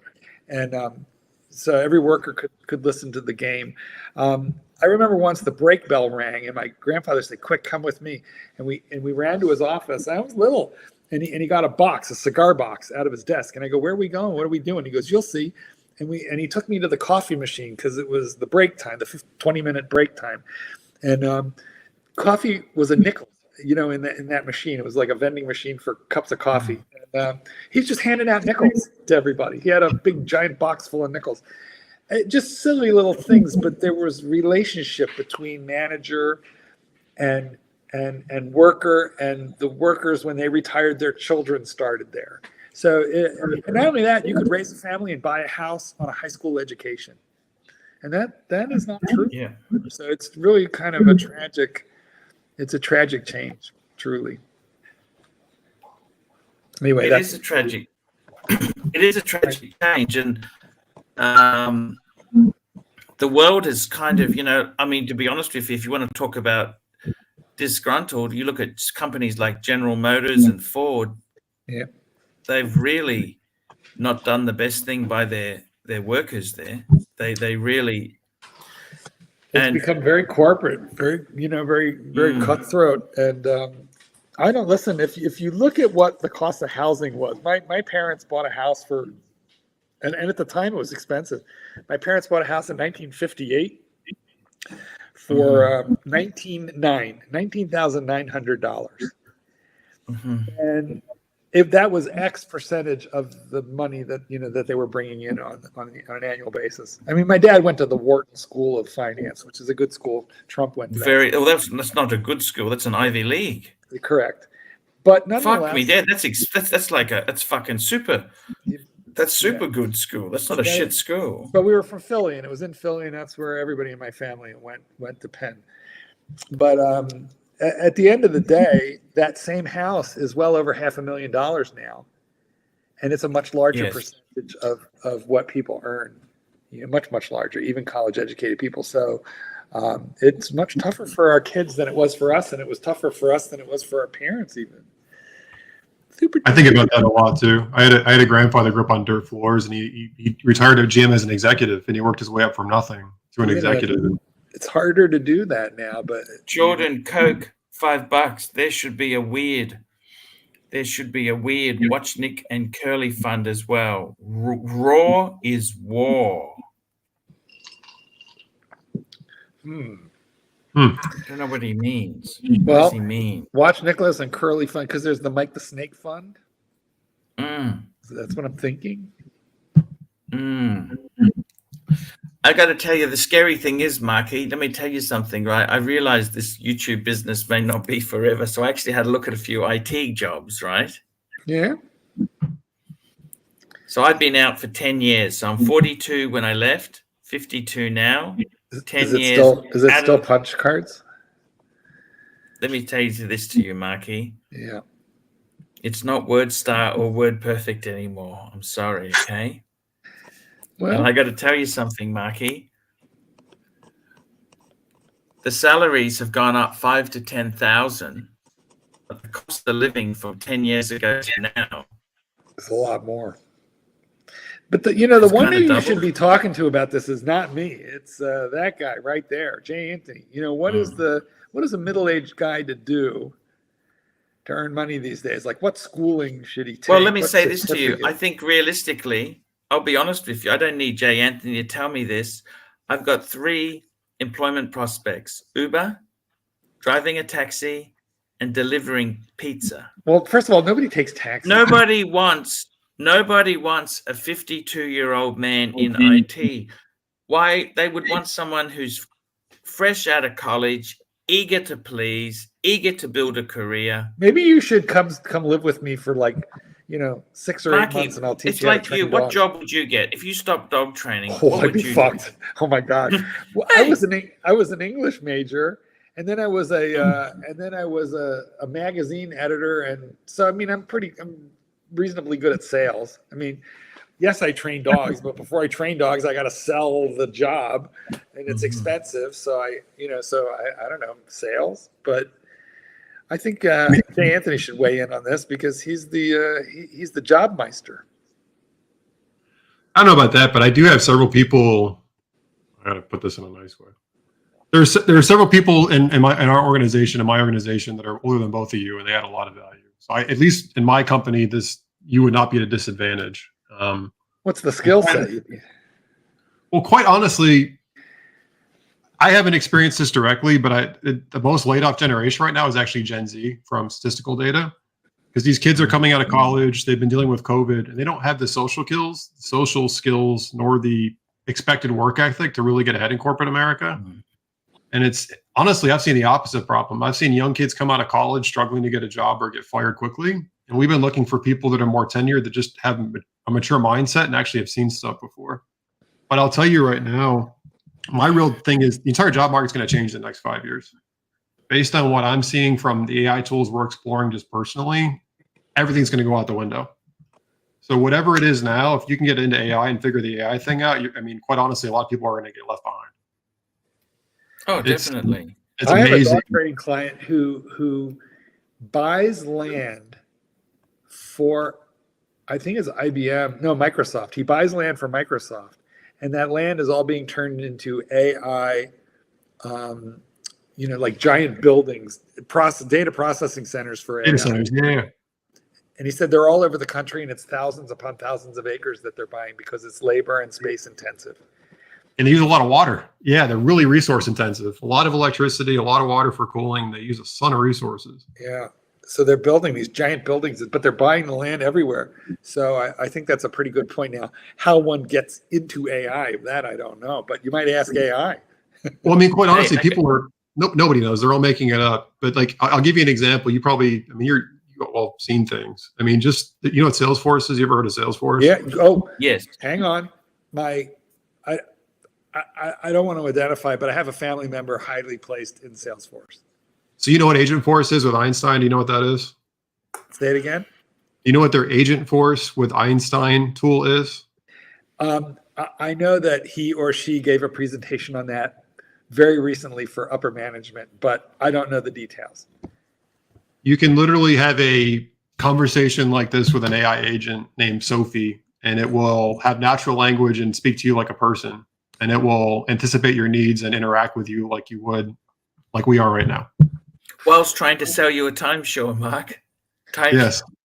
You can send a picture of your shirt to this thing, and it would give you the wardrobe from Saks Fifth Avenue to match with it. It's coming fast. You know what? This is going to change phone sex forever. Yes. I got to tell you, Marky, it ain't the same world. Well, you've heard the same world we're used what to. You've heard is you need lousy. to get into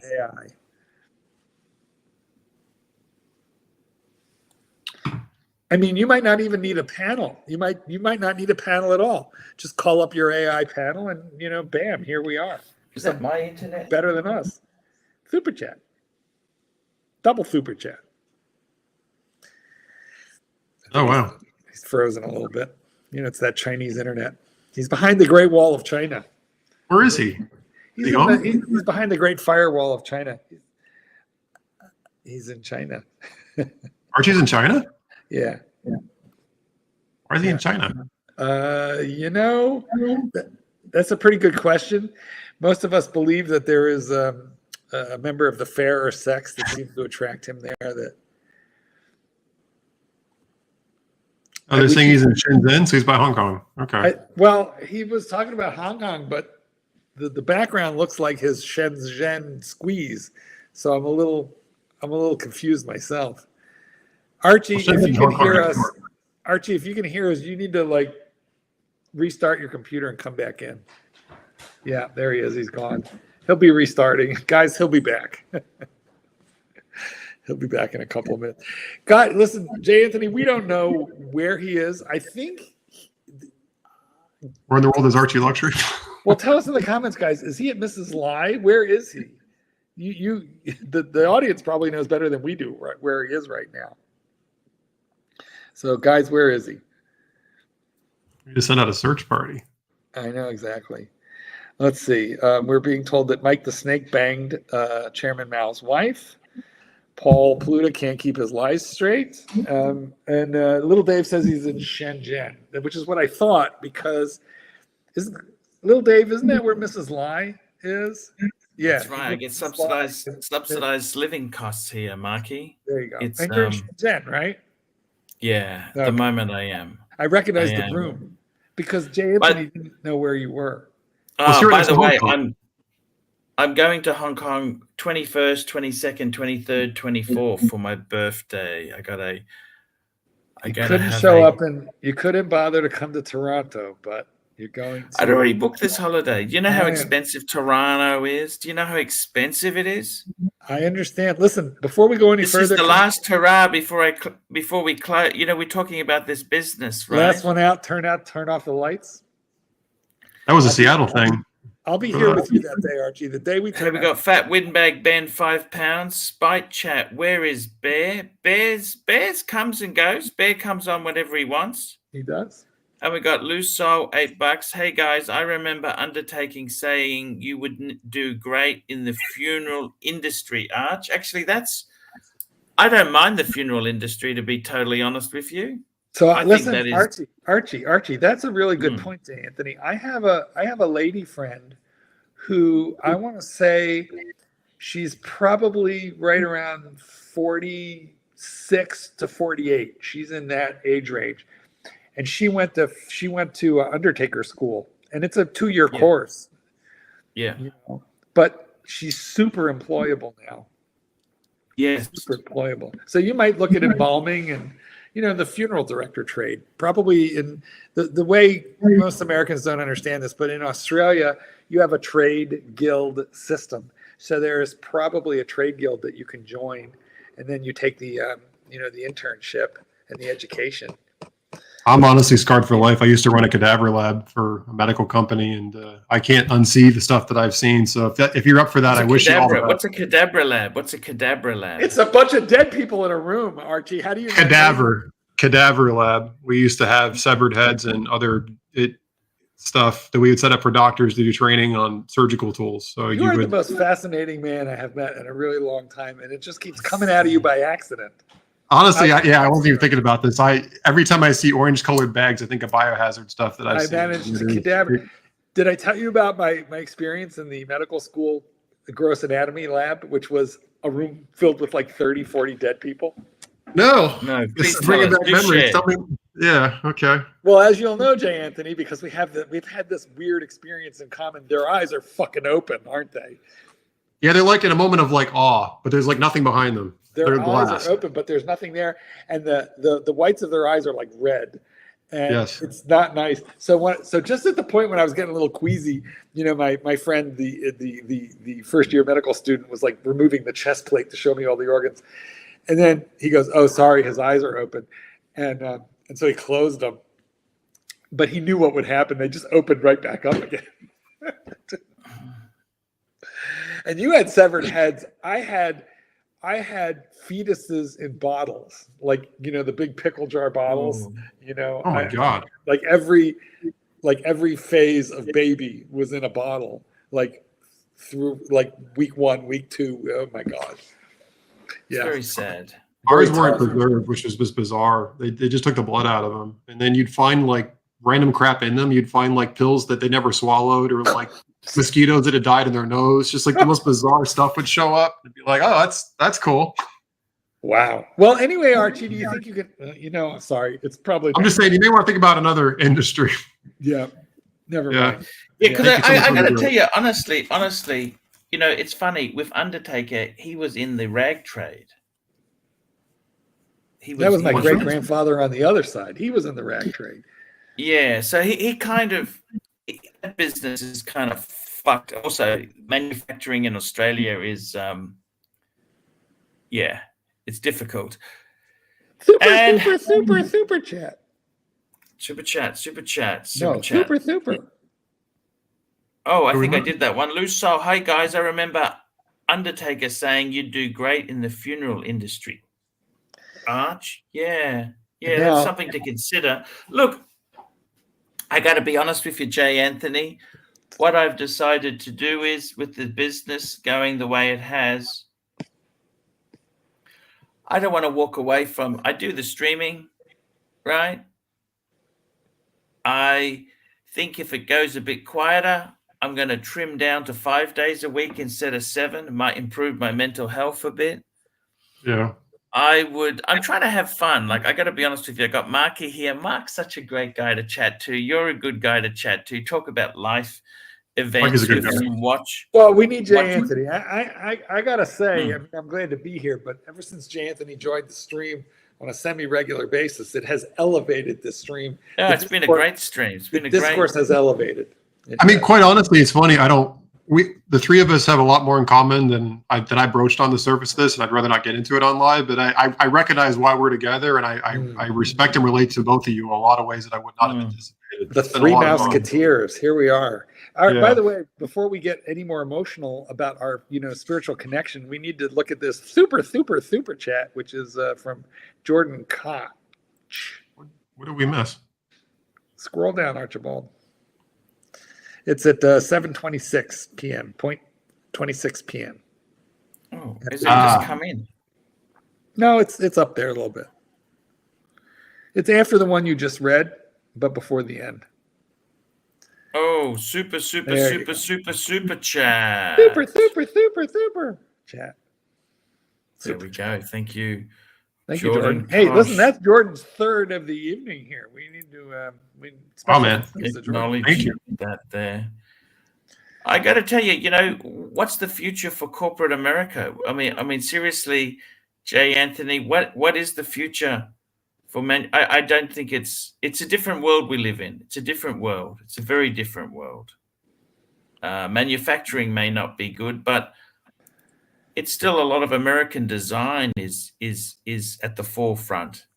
It's the iPhone. It's American design. Maybe made in China, but it's American. Ironically, I know this sounds like total BS, but I think it's getting a little bit better.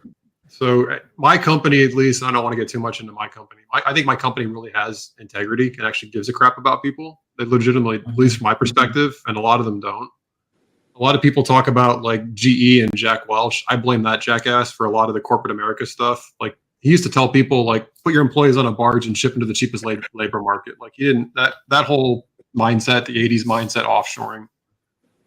Ironically, I'm not a fan of all this political nonsense that's going on and the conflicts between like China and other countries, but it's driving a lot of manufacturing back to the US. So they're building a lot of like chip manufacturing in the US. They're pulling back a lot of production here for like skilled trades.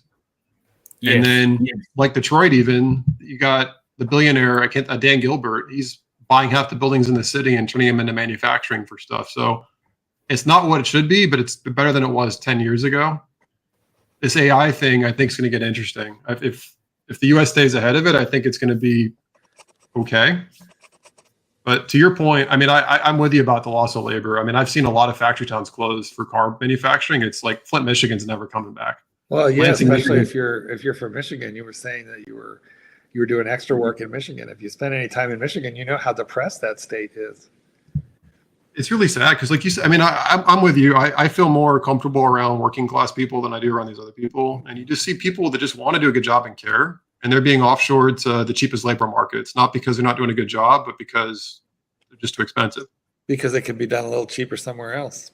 It went from Mexico, and then it went to Vietnam or China, and then it went to Vietnam. It just moves wherever the labor is the cheapest. Yeah. I remember when it was all going to the maquillajes in Mexico, but then Asia turned cheaper than Mexico, and they built all those factories right across the border, and then half of them are closed now, I think. Yeah, let me ask you something, Jay Anthony. Do you think Americans themselves, they love buying things on consumer credit? Is that going to change? Are people going to wake up and say, this is fucking terrible way to be? Like, I tell you something, a friend of mine, he's into motorbikes. Actually, this friend has actually died. He was into motorbikes. And he was going to buy a bike. He's a middle-aged guy. He came from a finance background. And they say, hey, why don't you finance it? Instead of buying it, why don't you finance it? And he said, what's the interest rate? And the salesman says, nobody's ever asked that before. That's sad. Like, can you fucking believe that? How could you? That's the most term interest rate balloon, isn't it? That's you want to know what is the interest that makes such a huge difference. I think that's what, to your point, whether or not Americans ever going to get better at this. We talked about education earlier. They don't teach this stuff in school. In fact, they target students. When they go to college in the U.S., they give them a target credit them card. these stupid predatory student loans. And it's only when they get burned so hard that they wake up from it, if they're lucky and they can get out of it. I think to me, our education system, to your point, needs a lot more love and care than it's getting. Teachers need to be respected, and we need to teach people basic financial advice. I will say, I think probably happened where you are too, COVID like made the market ridiculous. So I know you've talked about the watch market come down. I think the watch market was insane during COVID. I'm glad it's somewhat It was ridiculous. Yes. The car market here was absurd. Every car had like a $12,000 markup and like $3,000 in like weather seal protection and window tint BS. Accessories. And people were happy to pay 10% interest on this crap. And I watched these podcasts on YouTube where these people call with the worst car payments, and it's like people making 30 grand a year paying $2 grand a month on a Dodge Charger. It's like, what idiot approved this stuff? Yes. But how are they going to learn until they get burned? It sucks. I don't know. I think we need better education. It's sad. But I think maybe the best thing, one of the things that I really feel like I'm proudest of in my relationship with my children is, look, my dad got me through college without a student loan. And the student loans weren't common really back when I went to school. But I got 3 children through university debt free. And I think that's so important because so many kids start their life $100,000, $200,000 in the hole with interest rates that will never pay off. They'll be 50, 60, they'll be retired before those are ever paid off, if even then. I think college it's a good thing, but I think it would be a lot better to go to community college and reduce your expenses than to graduate with crazy loans. It's an albatross. 100%. It's an albatross. A lot of colleges essentially try to drag it out for you too. So when I went to the University of Michigan, and I'm sure it's only gotten more clever since, you had to do your prereqs right in college, then you had your ones for your main. They would schedule the prereqs like every 3 years, and they would be like at 6 o'clock in the morning or like 8 o'clock at night. So they're like, you should graduate in 4 years, but the easiest way to graduate was like 6 or 7 years, the way they scheduled the classes you needed. So I remember having classes at 8 a.m. and then going back to school at 8 p.m., which is an hour away from me, to go take my next class to graduate in 4 years. Because they don't want you to graduate in 4 years, because every year they raise tuition. The gravy train. They like that gravy train. College is much more affordable in Australia. I had an advisor, and they're like, well, it's what it is. And it was like dumb stuff. It was like art history I had to take. Why'd I have to take art history? Ionic versus Doric columns. I don't remember what the difference is. What am I getting out of that benefit? Boys, I must take my leave of you now. I have a date with Destiny, but Archie. Hey, Marky, it's been a pleasure having you on. Thank you for having me. I'm leaving you in very good hands with Jay Anthony. Jay Anthony? Hey, we all got Polar Explorers. We're all good. Thank you. You've only got another hour to go before it's over. I'm not going to make that either. But no, that's okay. We'll work for a little bit more. We'll cut her a bit short. Jay Anthony. Yes, sir. How do you like? You're a young guy. Like yours generation. What generation? You're not X generation, are you? I'm a millennial. Do you see the sadness there? That America used to make locks. They had working class people who made a lot of stuff, and I think they did care. I think they put a lot of soul into the products that they made there. Just to be offshored the cheapest possible labor market. What do you think of that? Is that sad? Do you see that as sad? I see it as terribly sad, and I see multiple factors to it. So one is the unions, I think, had a net benefit, but they also have a bit of a mob mentality. And I remember they're like Lordstown. There was a factory in Lordstown, Ohio that used to make General Motors cars. Now they're basically shuttered. Yeah. They were literally sabotaging cars at one point, the union was, to get GM to pay them more money. They were leaving like wrenches and screwdrivers in their cars, not thinking that if I make the car poor quality, I might lose my job. There was no understanding of where this could potentially lead. And there were people making 6 figures 20 years ago to unscrew light bulbs once a day. I mean, so the unions got ridiculous on some carried parts away. of it. And most of the people in unions were good people, but they were being followed by greedy leaders. What's your opinion on companies like Walmart? Like they say when a Walmart moves into a small town, all the small businesses, the hardware store, the local mom and pop shops, they basically fold up. What's your opinion on that? I hate Walmart. I never go to it. I agree with that. Americans basically like cheap, don't they? I mean, that's the irony. We've been successful because of capitalism. We've screwed ourselves because of capitalism. It's a double-edged sword. It's all about maximizing your profit, and we benefit, and then we also screw ourselves long term. Yes, it's absolute disaster. Disaster. We got another super chat. GB20 Max. Michael Keaton in the movie Gung Ho. Michael Keaton in the movie Gung Ho. I don't know what that was, but anyhow, what's happening as far as what's happening with vehicles? Any vehicle stories for us? Tell us a vehicle story. You told me that a lot of people where you work, the people who can at least afford it have the nicest vehicles. Yes. And the people who are wealthier, they have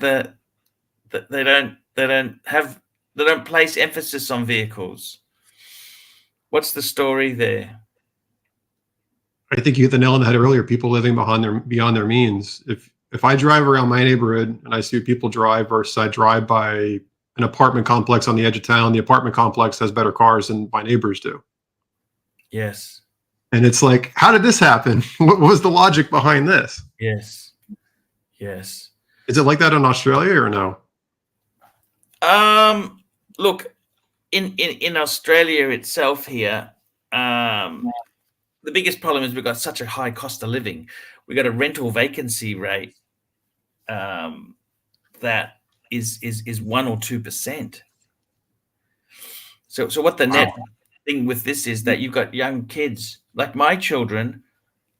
When I was 18, 19, 20, I was a smart ass. So I want to get the fuck out of here. I didn't. Whereas my kids are polite to me. They say, "Oh, they know they have to stay with the parents because you can't feasibly rent a place. Even if you could rent something, even if you could afford it, they're not going to give it to you when there's such a low vacancy rate. You see?" And I kind of think the world is in a fucking weird tangent. It's a weird sort of way to go. That is really weird. I agree with you. It's bizarre. With cars, I don't know. Would you go electric? How do you feel about EVs? Electric, hybrid, or gasoline? What would I think the big danger is with these. I don't think EVs have been perfected yet in many ways, and I think in many ways it's a fucking it's a really fucking, the world has gone nuts. I mean, when I was a kid, at least people liked BMWs and Mercedes. That's what we liked. Now they're like these EV garbage things, Teslas, and fucking, it's just crazy. It is. I mean, transparently, I looked at buying a Tesla Model 3 Performance last year, and I drove it, and I did not hate it as much as I wanted to hate it. But it's not a car; it's a computer. It's not. I mean, it was absurdly fast, but there was nothing to the car that it was really fast and it was quiet. It was nothing that you don't bond with it. Not that you need to, but I mean, it's very clearly it's a cell phone. It's disposable. It's a 5-year situation chip. Yeah. Yeah. And this whole, like, you have to buy by 2035 only electric cars, that if that ever happens, we're screwed. Yeah. I think you're right there. It's I think the watch market itself there, to be honest with you, it was crazy times. The prices were ridiculous. Yeah. And I don't think that's sustainable. Watches, watches were always a niche. They were always a little niche. You know, there's an obscure hobby. When you got the Wall Street Journal or Rob Report or fucking Bloomberg saying this is the next thing to invest in, you know it's over. You know it's over. By the time these guys are saying, and I mean, at the end of the day, if you can buy Daytonas, Pandas at retail, you'll do okay. But that's not how it works. They're not readily available. They're not readily available. They won't sell you these things. They are really quite difficult. And Rolex themselves, they're trying to close a lot of ADs down. You know, they want to move. They want to move in their own direction. They want the service. They. You know, the funny thing is, years ago, Rolex used to give watchmakers tools. They used to give out tools to watchmakers to encourage them to be able to service Rolex. Now they want the tools back, and they want to look after the service market themselves. I mean, seriously, if the same rules applied to luxury watches as they do to the car industry, it would be illegal not to be able to sell parts to watchmakers. You know, I mean, that's the honest truth. But right to repair, it's like the John Deere thing we were talking about before there. They basically, you buy a John Deere tractor or a piece of equipment on a plan, a finance plan, and it includes a service pack. What the problem is, what happens when this piece of equipment is sort of second or third, third or fourth owners? What happens by then? You know, this is the problem. And they really want to control it. They want to control it. And I kind of think it's sad. Right to repair, I think, is an important thing. You know, a lot of these the trucks have gone this way. I don't know if you know this. With trucks, they got American drivetrain and they got European drivetrain is all computers and that as well now. Mac is a European drivetrain, whereas Kenworth is more you can do stuff on it. And it's kind of look. It's just. I think it's just how the world is working. But in the watches there, I think the best advice, you know, I wish I could have followed myself. Well, I suppose, look, I made a career out of it. I can't complain. But Jay Anthony, if you were to build a little collection for yourself, what would you have? You'd have some sort of dive Rolex. Yep. Some sort of GMT Rolex, and maybe a Patek. Don't you think that's all you'd really have there, wouldn't you? I'm beyond that, right? We both are. So what does that say? I know. When do you stop?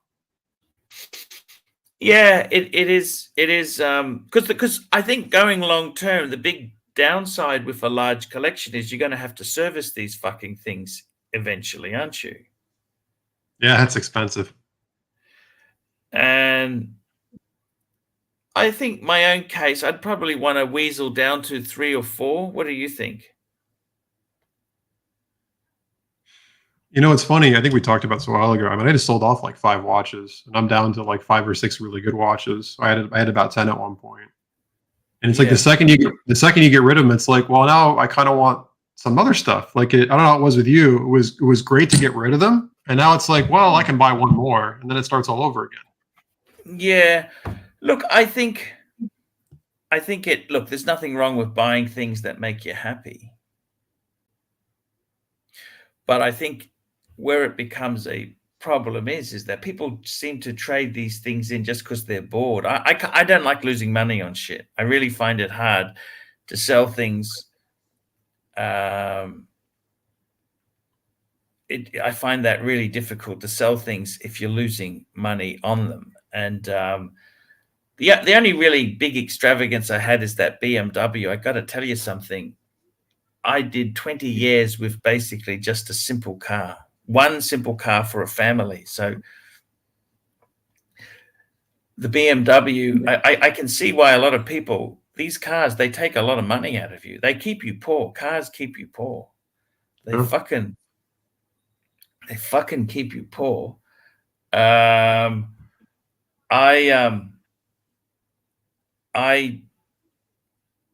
and the reality is too, they lose. What happens in America? Do you lose so much money after 3 years, 4 years on a car?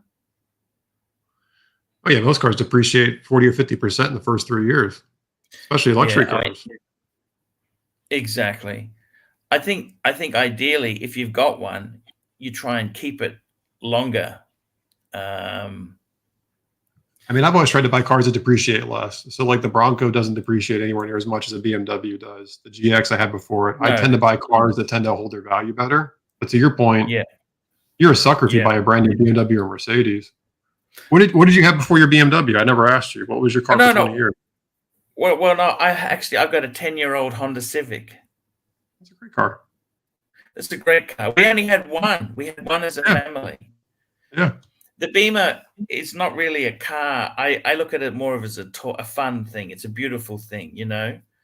And look, there are benefits in buying new. You've got, it's reliable. It always, you know, generally speaking, when you got a new product, it works, it starts, you're not fixing things on it. I think the big problem with my car, can I tell you this, is if you bought it secondhand, the type of people who buy it, they tend to treat it like shit. It's like buying a secondhand Porsche Boxster. You know, it's kind of, people have kind of treated it like shit. You see what I mean? 1,000-mile oil change intervals. Yeah. Well, BMW, if you're not a car person, right, they will let you change the oil at 25,000. Ha! Wow. That's kilometers. So what's that? 16,000 miles. Okay. That's ridiculous. That's more than In double a what it turbo. should be. Yeah. But they don't care. They only care about making the car last the warranty period. Don't they? I mean, the 5. I think basically 5 years, because that's how long most people. 4 to 5 years is what they finance the fucking thing for. And I mean, in the BMW, it uses a lot of snap clips, plastic snap clips. Yeah, one-time use. Yeah. Maybe not quite as bad as one-time use, but you're not going to get 20-time use out of it, are you? Engine heat and plastic go together real well. That's a marriage there. I don't know. The thing is, I don't know why a third-party company doesn't sell. You can replace all the plastic clips with steel ones. I don't know why they don't do that. I'm sure there's a Chinese knockoff brand you can buy on eBay if you look hard enough. Yeah. It's. I think a lot of those 3 Series, I think they people who buy them don't really understand cars. That I don't know if I'd want to buy a 3 Series secondhand. Would you? Not unless it's 2004 or older now. Maybe E90 is okay. The E90 is okay. It's 2011 or older. Yeah, but even my E30 had a lot of plastic in it. I had an E30. This is like, it wasn't. It's a good car though. It's not. It's plastic on the inside. It wasn't meant to last. Okay, like a lot of German stuff. It's amazing when it works. It's beautiful, but once it gets to the 100,000 mile mark, stuff starts to break. I mean, there's a metaphor. It's like German cars are like a moonshot. It works great one time, and then after that, it's parts. There's like, I think there's some sort of metaphor, but like it's great when it works. But to your point, it has one mission and then it's spent. See, I honestly would seriously consider getting rid of that and getting an older BMW. You know, I really love the 7 Series. Is a bit of a horror, very expensive. Yeah, it's a horror show. But I like the E46s. I think they're cool. The coupe, E46 coupes are cool. Speaking of car talk, we've got Dr. BBW. How are you? How's it going, guys? Hey, you always come on there when but that's great to have you on, Doc. We're just talking cars, they're Beamers, the best. Cars? Doc has got an E46. He's got an E46. The problem, you had an SMG on it, or it's manual? Yours is manual, Doc. Oh, no. Mine is 6-speed. Absolutely manual. Because they also did them as an SMG, didn't they? Yes. You know, I've got a a ZCP competition package, and I You don't were know if the 330. what?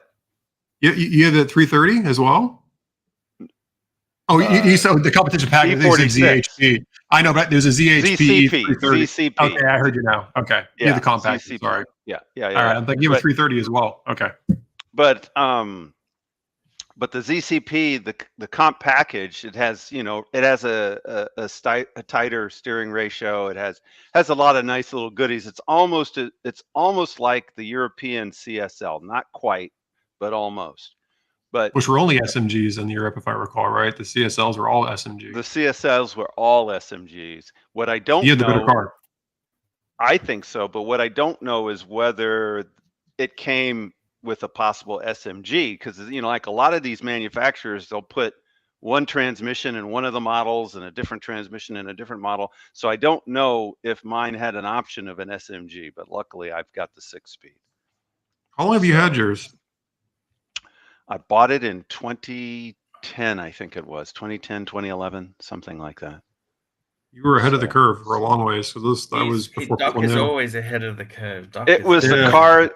It's the car that I was dreaming of in college. Like I saw it and I was like, God damn, that is such a sweet car. So, yeah, basically it was my gift to myself after a divorce. That's a nice gift. And probably been a great 14-year relationship. You guys were talking earlier about you were talking a little bit about money making and stuff like that. And boy, oh boy, yes, I just remember I got to working my job. I'm married now. She wants a house, and I'm in California at the time, and we bought a $2.2 million home, right? Then the divorce comes. The mortgage was $4,000 a month or more, and it was going to balloon up to $6,000 a month. And I was like, we need to just sell this thing and get out.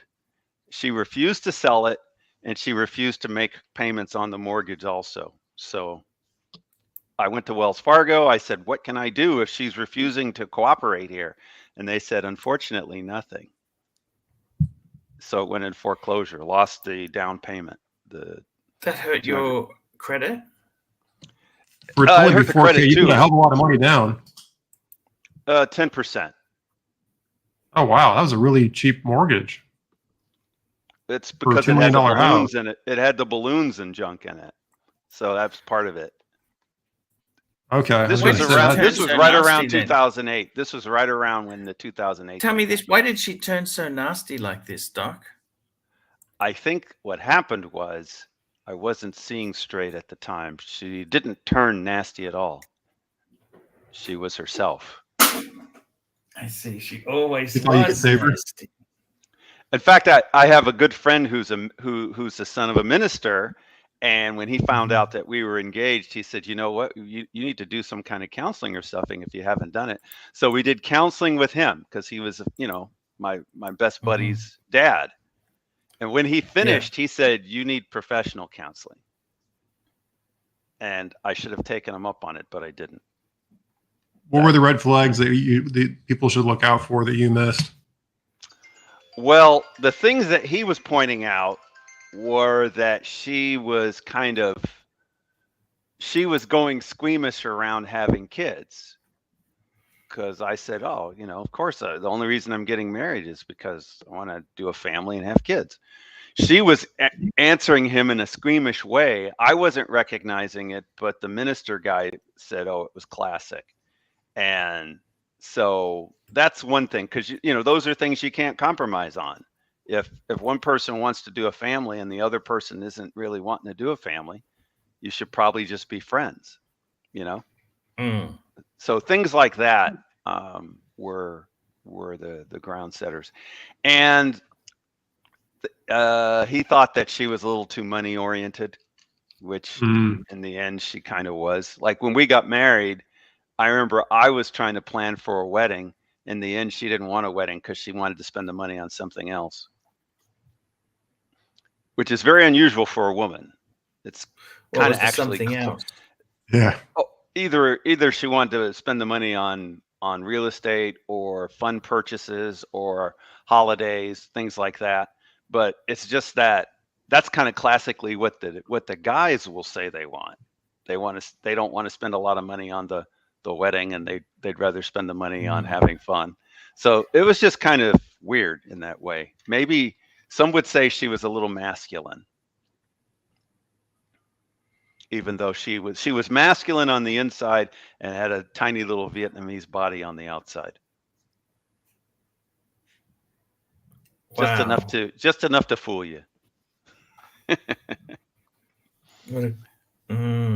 But anyway, the bottom line is that yeah, if you do things like going into buying a house and stuff like that, you can, if you bite off too much, which I did, you can end up screwing yourself majorly down the line. Luckily, I've recovered for the most part, but still, wasn't fun. Definitely not fun, Doc. I wanted to tell my morgue story because you guys were telling. You guys were swapping Yes. morgue stories. It was really Yes, neat. yes, And I was yes, like, yes. "Oh, this has never happened." Yeah. So, Why should it happen? my favorite morgue story is that I was taking an anatomy class and there were 5 of us to a table, and we were told we were so lucky that we actually had access to bodies, because as you know, a lot of the anatomy classes there is no body. So No. and anyhow, I'm not going to say I went to a rich place or something like that, but we had bodies. And it was purely voluntary. Like, you didn't have to do the dissection on a real body, but it was kind of understood you probably were going to get a lesser score in the class if you avoided the body. So most people tried to do it. And there were 5 of us to a table. And the body bag, you started at the bottom at the feet and you worked your way up. And when you got up into the pelvis area, you went to the hands and you worked your way up, and then eventually you had to get into some of the more maybe graphic stuff, the internal organs, and then eventually the last thing was the head. So at the very end, and we're working our way towards finishing this up, and we get to the head, and the guy, one of my buddies, I got to be buddies with the guy. He unzips the head because they're like, well, we got to do the head now. Are you guys ready? And he unzips the head. One eye was open and the other eye was closed. It was like it was winking. It wasn't a wink because you didn't have the wrinkles associated if somebody's winking. It was just some weird thing where one eye was open and the other eye was closed. But it was enough that the girl in our group passed out. It freaked out all of us, but she passed out because it's just like this guy was winking at us. It's like, oh my God. Anyway, that's my morgue story. You just reminded me of a morgue story now then too. Crap. This is a weird, these conversations go to the most bizarre places I would never imagine. One of my first weeks on the job when I was a product manager for marketing at an ENT company, I was in the cadaver lab, and people knew that I didn't want to do it. It was more, I knew people were making fun of me because I was not comfortable with it. And I'm sorry, unless you're like, a serial killer, I don't know why you should be comfortable with this stuff, but whatever. And I was at a table, like one of those metal tables, laying out instruments. And one of the lab techs who used to work at a lab in Chicago where they process these new donations to different parts of the country. It's like a deli counter. Like, you want a hip here, you go this part. They basically just send stuff out, and they collect it back at the end of the day, and they cremate it and give it back to the family. I was in the back of this table, and then he puts a head in like By the way, would you ever donate your body to science? Frick no. No. Hell no. Okay. Well, most people the who commercials do, are so cute. It's like, we'll cover your funeral cost, and it's like their family like looking all like sweet and like happy, and it's like grandma's in a better place. It's like, do you know where this is gonna go? Well, see, that's the thing. Most people have no idea what's going to happen. They have no idea what happens. They say they're donating it. They think it's going to some, high-level research or something, and they think it's going to some miracle. But mind cure you, let's for be honest cancer. there. Student doctors need to have access to bodies, because where are they going to learn? Let's be totally honest there. Okay, let's take the humor out of it. Where are they going to learn otherwise? Well, I agree with you. I used to train doctors on it. Yeah, I agree with you. I was going to say. Go ahead. But still, the story. What was this? Oh, so I'm in this lab, and it's like you've been in these rooms, like rooms with like no windows, and then I'm like at this table laying on instruments, and they take the head out of like a freezer, they put it like on a washing machine to like rinse it, and they put it in a bucket. So there's a lab tech in here that's like, he's like numb as numb gets because he's just done this stuff so long. He puts it in a bucket on a roller cart, and he rolls it up to my back, presses me up between this table, and puts his head up against my back. And then he runs out and shuts the lights off and locks me in the lab. And I can't see. And there's like this severed head in a bucket stuck up against my back. Yes, so that's how they hazed me. No, it was a total jerk thing to do. And then the next day, So the next day I'm in there again, and I literally started to pass out because I was so afraid of what was going to happen. And I almost passed out on top of another one. So fortunately they caught me, but I would have basically face planted into another one. Look, anyway, I should say that in the story that I was telling, the lab partner caught her when she passed out. She did not just land on the floor or something. That's good. Those are hard floors, and they're Oh yeah, it was like I think it was a concrete floor. I think they're almost always like a concrete floor, less messy like that way, easier to. It wasn't even rubberized. It wasn't even rubberized. So if she had passed out and landed on the floor, she could have hurt herself. I can't believe the stuff that you're reminding me of now. One of my sales reps did a spine lab. I wasn't there, thankfully, but they had the full body. I was getting the parts, and they went to put one on one of the tables, and it released its bowels on the floor onto his foot, and he went running out of the lab screaming. Because it's interesting that you brought that up because I was much more fazed by things like bowels and vomit, emesis, all that stuff. That grossed me out. I could pass out on that. Blood, not a problem. I could get blood on me, and it was just not an issue. I didn't mind that at all. So I was the opposite of everybody else in the class, who they couldn't stand the sight of blood, but everything else they were fine. Everybody has their thing. It's a mad world. Exactly.